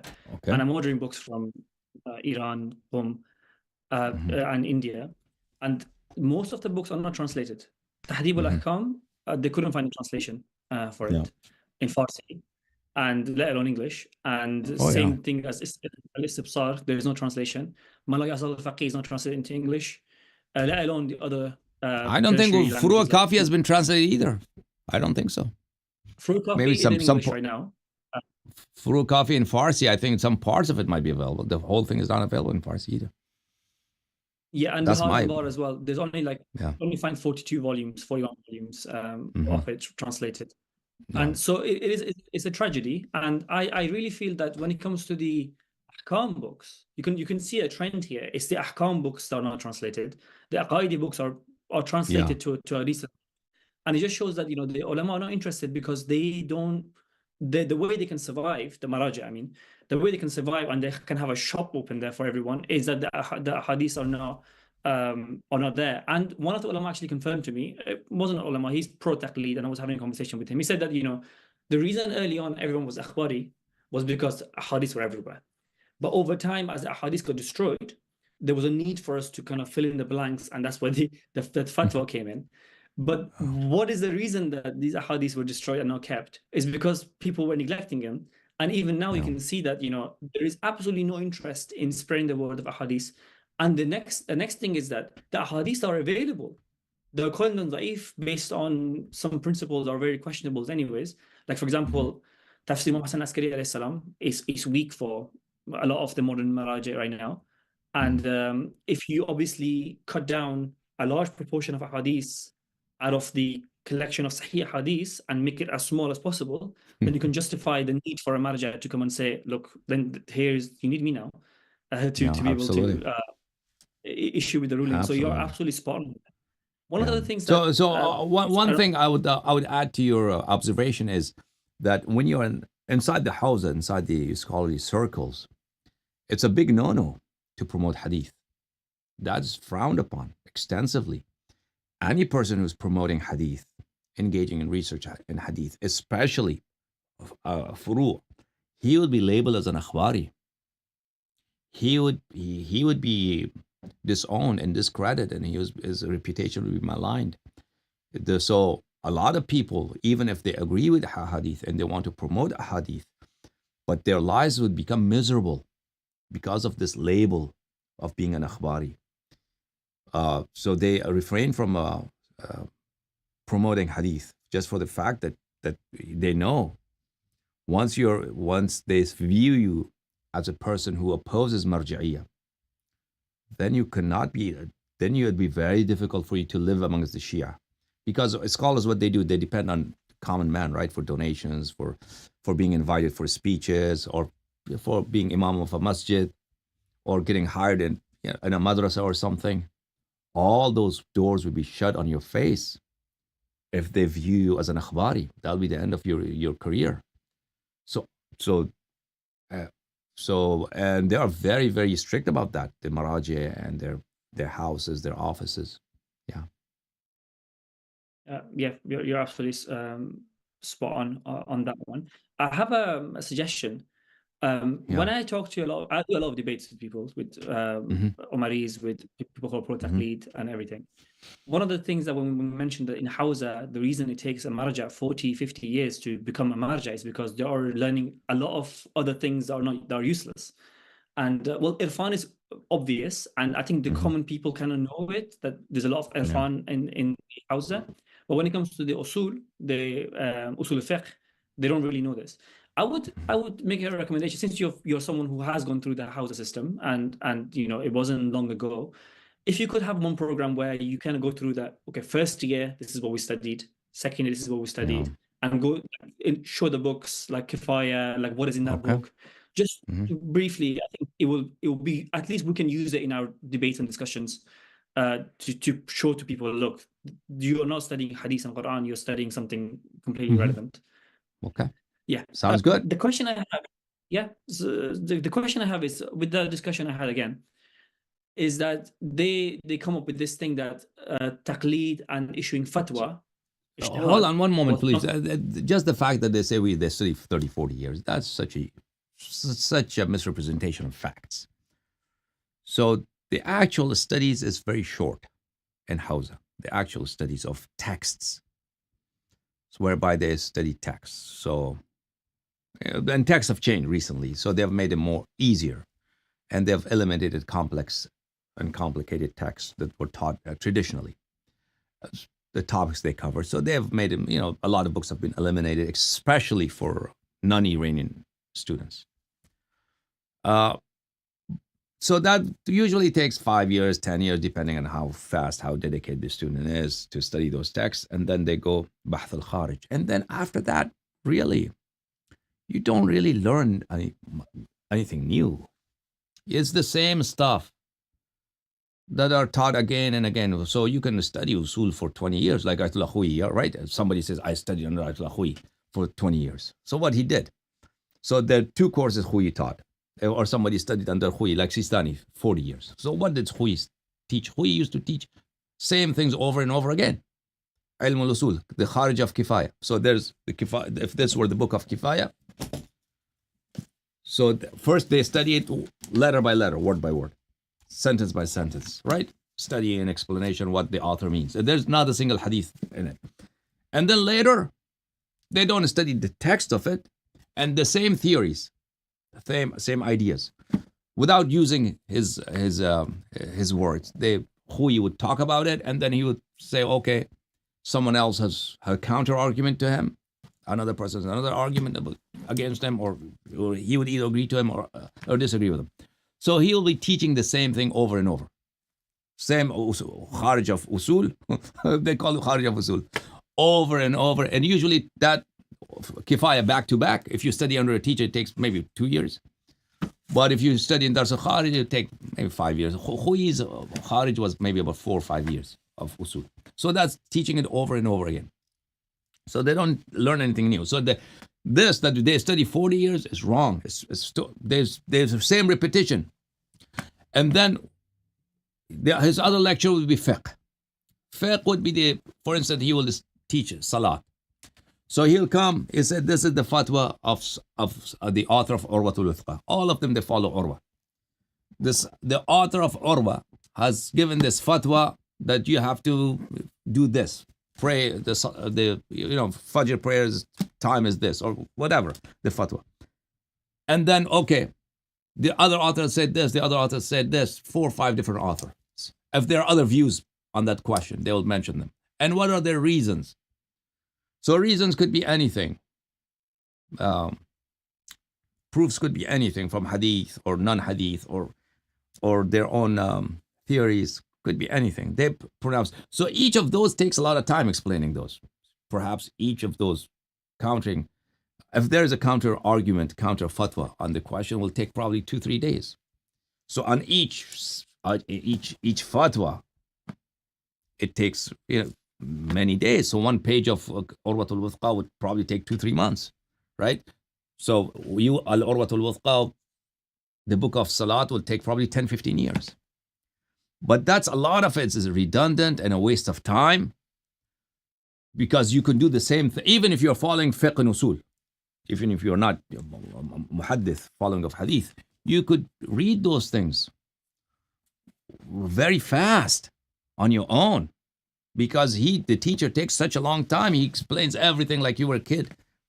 And because some of those arguments, they're wrong. Some of those theories, they're wrong. So, and then if you do on your own, what he teaches in a day, what he teaches in a month, you could read it probably in half a day on your own, and you could know what's wrong. So that is, those things are taught not because they are very essential, they are very required. They are taught because they have nothing else to do. Because Marja is this great authority, has such an extensive amount of knowledge. Now, what is he going to do? So, and all these scholars in the house, they have nowhere else to go, right? The people who have studied in the house, they have not learned Quran, Hadith, they cannot give speeches. In houses, they don't train you to give speeches that you don't learn. People who have stayed a long time, they cannot give religious sermons, usually. So they cannot go give sermons. So what they do? They stay there. And of course, there's a sign of reverence. A lot of people who went to Ayatollah Wahid Khurasani's lectures for those many years, 30 years, 40 years. They go there for two reasons. One, because they have nothing else to do. Not because they're learning something new or they really need it. No, they go there, first of all, they have nothing else to do. The second, as an act of respect.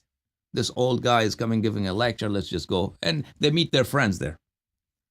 Because there are other, people because I've been people who've known for 20, 30 years, everybody's coming there and you meet, and after the lecture, there'll be a social gathering of people who have nothing better to do. And then then also you get money by attending these lectures. A lot of Maraja, they give money to their students and you're paid. So, and also if the Marja gets to know you, become a friend, then he can support you in various ways. You would not regret it. So that's the reason. Otherwise, people who go to Maraj's discussion after 10, 15 years, sometimes they become more qualified than the Marja. They can give the same lecture better than the Marja.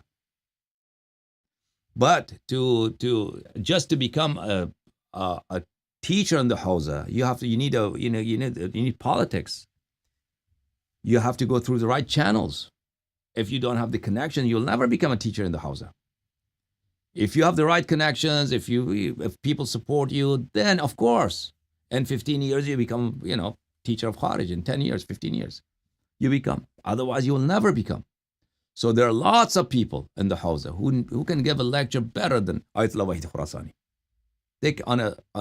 On the subject that he teaches. Now, Wahid Khurasani doesn't teach, but let's take an example from another person. Let's say Makarim Shirazi. Of course, there are lots of people who can give much better lectures than Makarim Shirazi. Lots of people who attend Makarim Shirazi lectures. Everybody who has gone to Hawza, they know that after a few years, the teacher doesn't have anything to offer. And the students, they come there because there's nothing else. Their career is dead end. There's nothing else to do. So that's when they say the teacher or the Marja studies 40, 50 years, like Sistani during the lifetime of Hui, right? Sistani studied under Hui for how long? 30, 40 years. So if Ayatollah Hui's son, what was it? Said Taqi Hui had not made Sistani a Marja, his career would have been nothing. Nobody would have known Sistani. Sistani would have zero. It was Hui's son who decided, okay, who is going to be the heir of my father? Hui. All those years, Sistani went to Ayatollah Hui's lectures. He needed that? No. So these assertions, these things that they promote, that Maraji study for 50 years, that's not true. That's not true. That's ridiculous. And then also that they get PhD in 7 sciences. Maraji don't know Arabic very good. Okay? They're not PhDs in Sarf and Nahu. They know very superficial PhDs. They know very superficial Arabic grammar. Very superficial. Some of them are okay, but most of them are superficial. They don't know proper. You think Maraji know very well tafsir? No. Maraji get PhD in ilm al-mantiq, in logic. Absolutely not. They have very superficial, very rudimentary understanding of mantiq. They read 1 or 2 texts. That's it. They don't become an expert on mantiq or Arabic grammar or Arabic literature just by becoming 2, 3 books on the subject. So these are all false statements that are promoted by people who want to portray as Maraji as these epitome of knowledge and learning, and these that nobody can be compared to them, and Quran and Sunnah is so difficult. You need 70 years of learning, otherwise you won't understand them. The whole thing is a farce. It's a big fraud. Yes, brother, go ahead. Yeah. So about one of the other reasons that they say that ijtihad and giving fatwa is correct. They say that Imam Sadiq alayhi salam and other imams, Imam Baqir alayhi salam, they had many of their students sent to many different places, and they were giving fatwas. I've said this. They were not giving fatwas. They were just telling the hadith of the imams to the people who had questions. One of the counters I heard was that, how is that possible?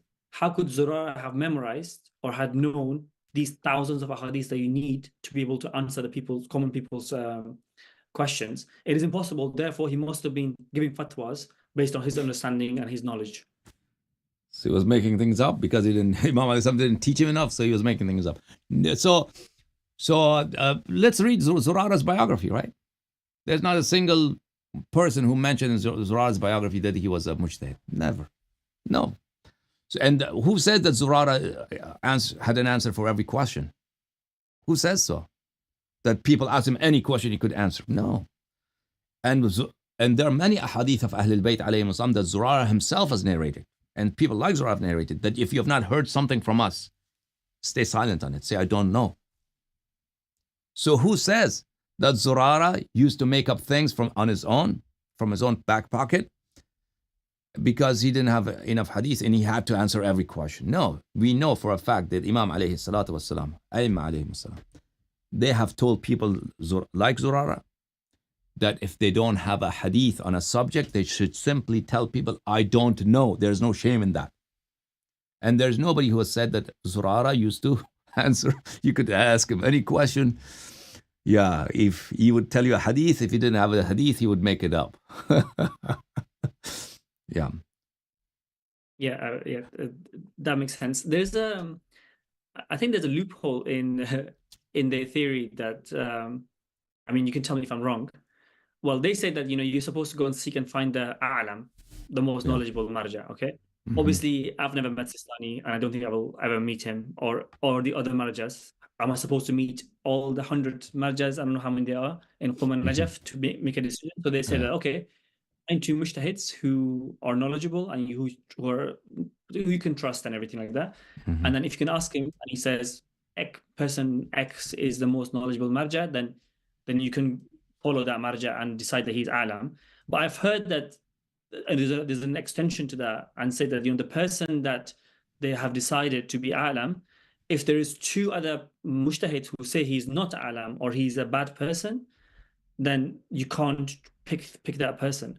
Well, if you look at the current state of affair the world is right now, there is not a single marja where there aren't two mujtahids who are against him, and they say that he's not the most knowledgeable.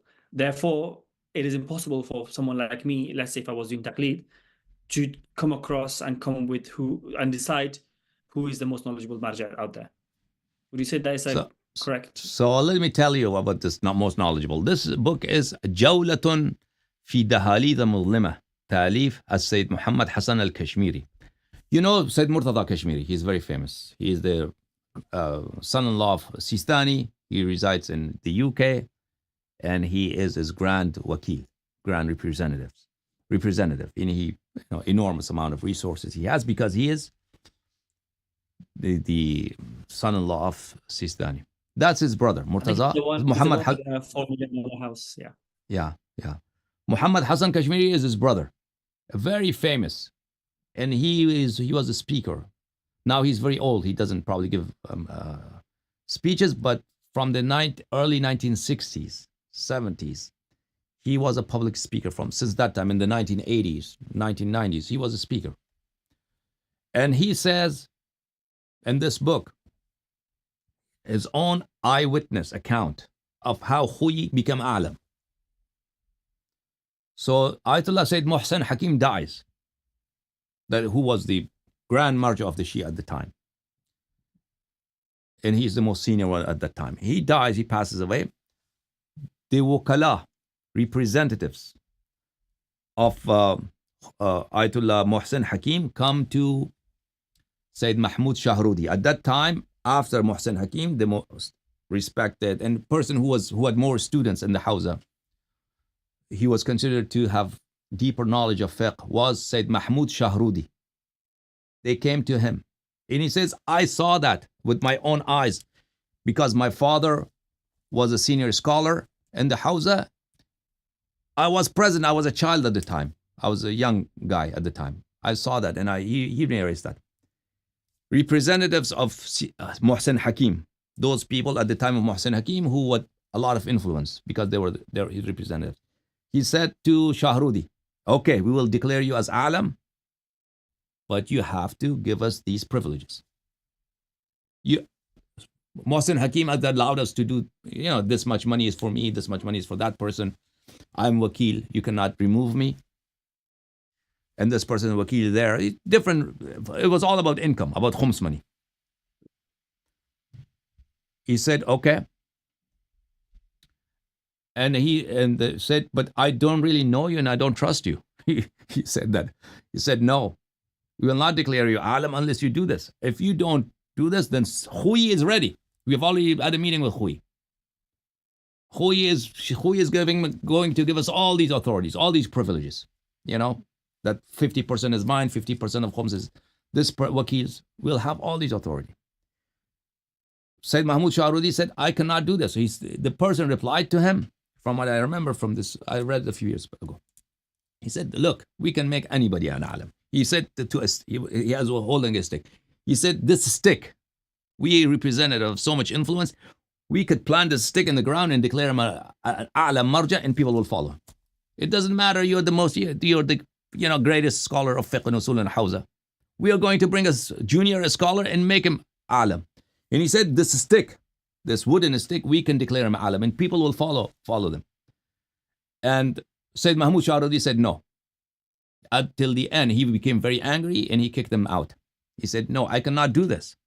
I don't know you, I don't trust you, and you're asking me to give you these privileges. So they went from him to Khui, and Khui was declared alam, and after Sayyid Muhsin Hakim, he had extensive followership. So this thing that you follow whoever is alam, this is not a hadith. Of course, Taqleed doesn't have any hadith, anything. And how do you declare alam? When I was in Najaf al-Ashraf, and I met a lot of scholars, right? And you could never tell because they had seen Sistani from before from the time of Saddam and even before that. They knew him very well for 30, 40 years. And there was no way these guys could tell Sistani was alam. Sistani was the more knowledgeable one. When I was in Qom, people who had different seen maraja, you talk to them, and when you ask their honest opinion, they were very difficult for them to say who was the most knowledgeable one. Sistani or Wahid Khurasani or Sheikh Jawad Tabrizi. It was difficult for them, even them. And it was not, it was difficult to establish those things. Because who is more knowledgeable? Who knows? What do you mean more knowledgeable? More information? To be cleverer? Knowing more, having read more books? Even that is not defined. So at any rate, in practice, because there are many people who aspire to be a marja. If you go to Hawza, many people who would love to become marja. Because it's a position of power, position of wealth, position of respect, position of influence. There are lots of people, even their relatives campaign for them. Their sons, their relatives campaign for different individuals to become marja. So there are lots of them. So who would be promoted as the marja, as the grand marja? That is the political question, the financial question. That is when whoever is going to satisfy the financial needs of the previous marjas wakils, he will be declared marja. Ayatollah Sistani became marja not because he was the most knowledgeable one, no, because Sayyid Taqi Khui. Sayyid Taqi Khui, he was this. At the end of his life, Ayatollah Khui had become very weak, and everything was run in his office. All his activities were overseen by his son, by his younger son, Sayyid Taqi Khui. And Sayyid Taqi Khui, from what I've heard, was not a very God-fearing person. And he was worried that after his father, he will become a nobody. He will not have any influence. So he found Sistani and talked to him, and they had an agreement that he will make Sistani marja, and Sistani will keep Sayyid Khoi's office as is. Sayyid Taqi Khoi as is, as the financial center of Shia world. And that was the agreement. And so Sayyid Taqi Khoi declared Sistani. Otherwise, Sayyid Taqi Khoi, there were so many other senior people than Sistani. Sayyid Abdul Ala Sabzawari was there. There were other individuals there who Shaykh al-Gharawi, these people who clearly had seniority over Sistani, but they were passed over because of the agreement that Sayyid Taqi Khoi did with Sistani. But little Sayyid Taqi Khoi knew that he himself would be killed. So Saddam killed Sayyid Taqi Khoi. Yeah. Do you have time for a couple more questions? Or? Sure, please. So the next thing is about our a'mal not being accepted if you're not in taqleed. So when I was growing up, what I heard was that if I don't follow anyone, if I'm not muqallid, then no matter what I do, it is not accepted. But when I've been talking to people who are pro taqleed, they said no. If we're not doing taqleed of someone, and if you committed an action that was not correct according to the fatwa of someone, that action itself is not accepted. Do you know what is the truth behind this? And so there are disagreements amongst mujtahids, right? So the opinion that if you don't do taqleed, your action is void, even if it conforms to hadith, that exists among the scholars. So that's not something made up. Some of them believe that. But then if you perform an action, they say if your action, right now, Huyi and Sistani, these people say, if you kept performing actions and your deeds, your actions, your activities conform to the fatwa of a mujtahid that you should have followed, then your deeds are valid. Otherwise, it's not valid. So all these things are made up. Your actions, if you don't do taqleed, or you do taqleed, the only criterion of validity is if your actions conform to hadith of Ahlul Bayt alayhim as-salam, to standards of Ahlul Bayt alayhim as-salam. If your activities are consistent with the sayings of Ahlul Bayt alayhim as-salam, it's valid. Otherwise, it's not valid. That's what Quran and Sunnah says.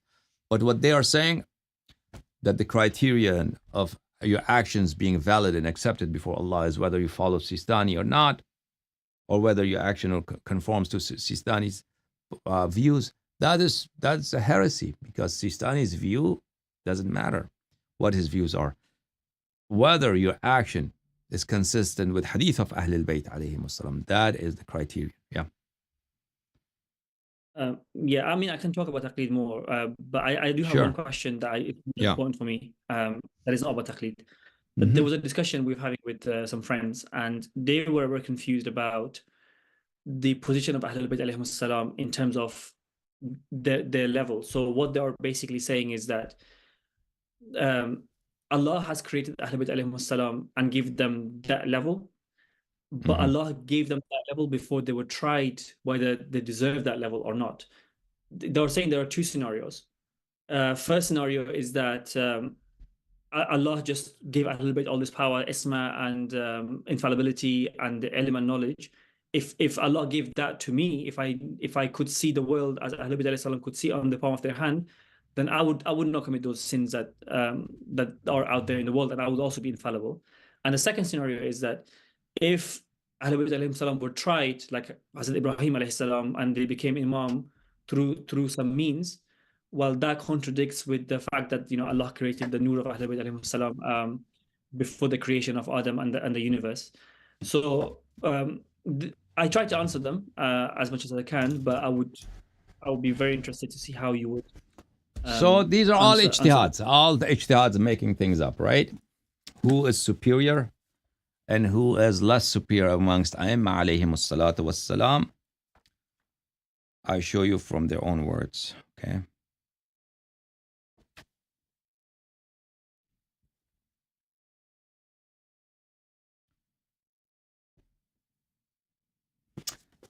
Okay, this is Al-Usul min al-Kafi, volume number 1. And there are more ahadith to this effect.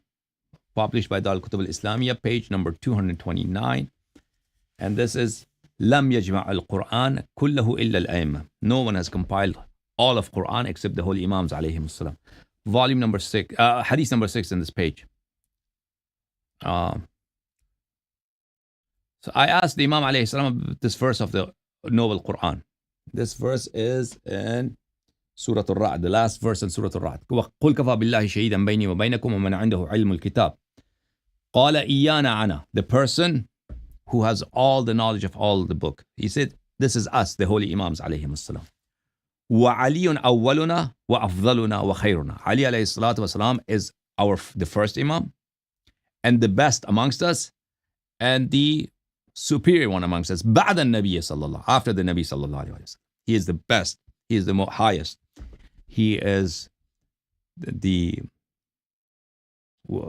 enjoys the greatest position after the Nabi sallallahu alayhi wa sallam, but is above the Imam alayhi salam. So this establishes clearly that Rasulullah sallallahu alayhi wa sallam is superior to Imam Ali alayhi salam, and Imam Ali alayhi salatu wasalam is superior to the rest of Imams alayhi salam. And there are lots of ahadith that the 5 holy beings are superior than all humanity.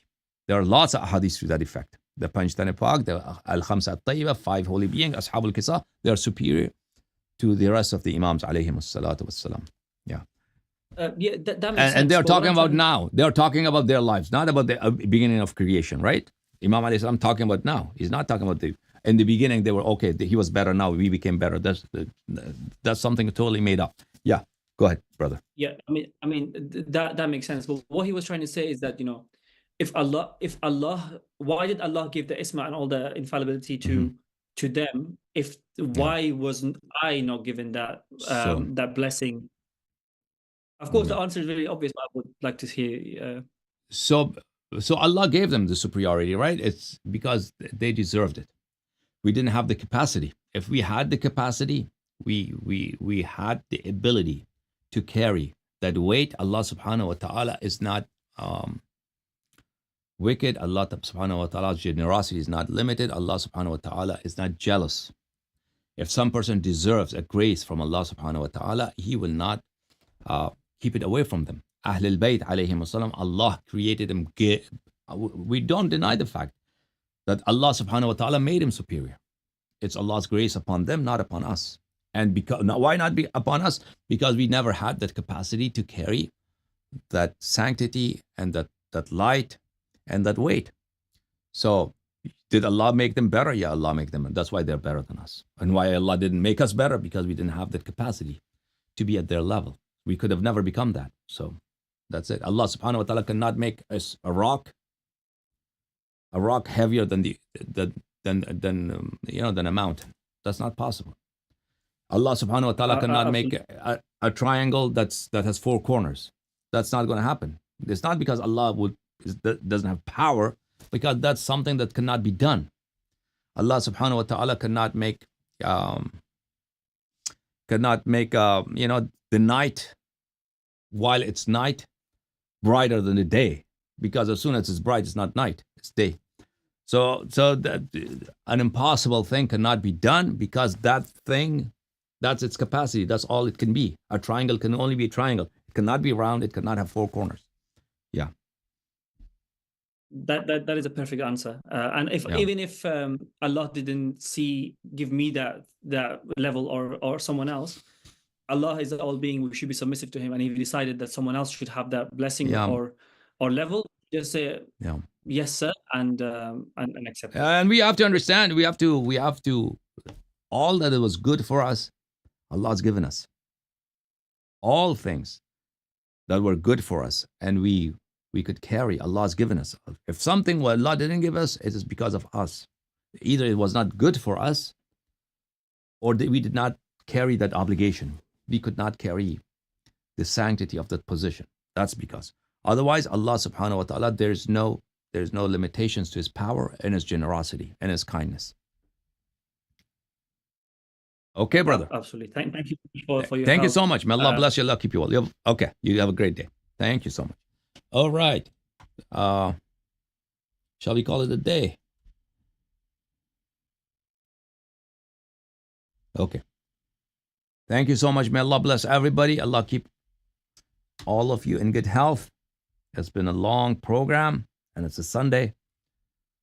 Let's call it a day. اللهم صل على محمد وآل محمد. اللهم كن لوليك الحجة بن الحسن صلواتك عليه وعلى آبائه في هذه الساعة وفي كل ساعة وليا وحافظا وقائدا وناصرا ودليلا وعينا حتى تسكنه أرضك طوعا وتمتعه فيها طويلا. اللهم صل على محمد. Take care. Assalamu alaikum.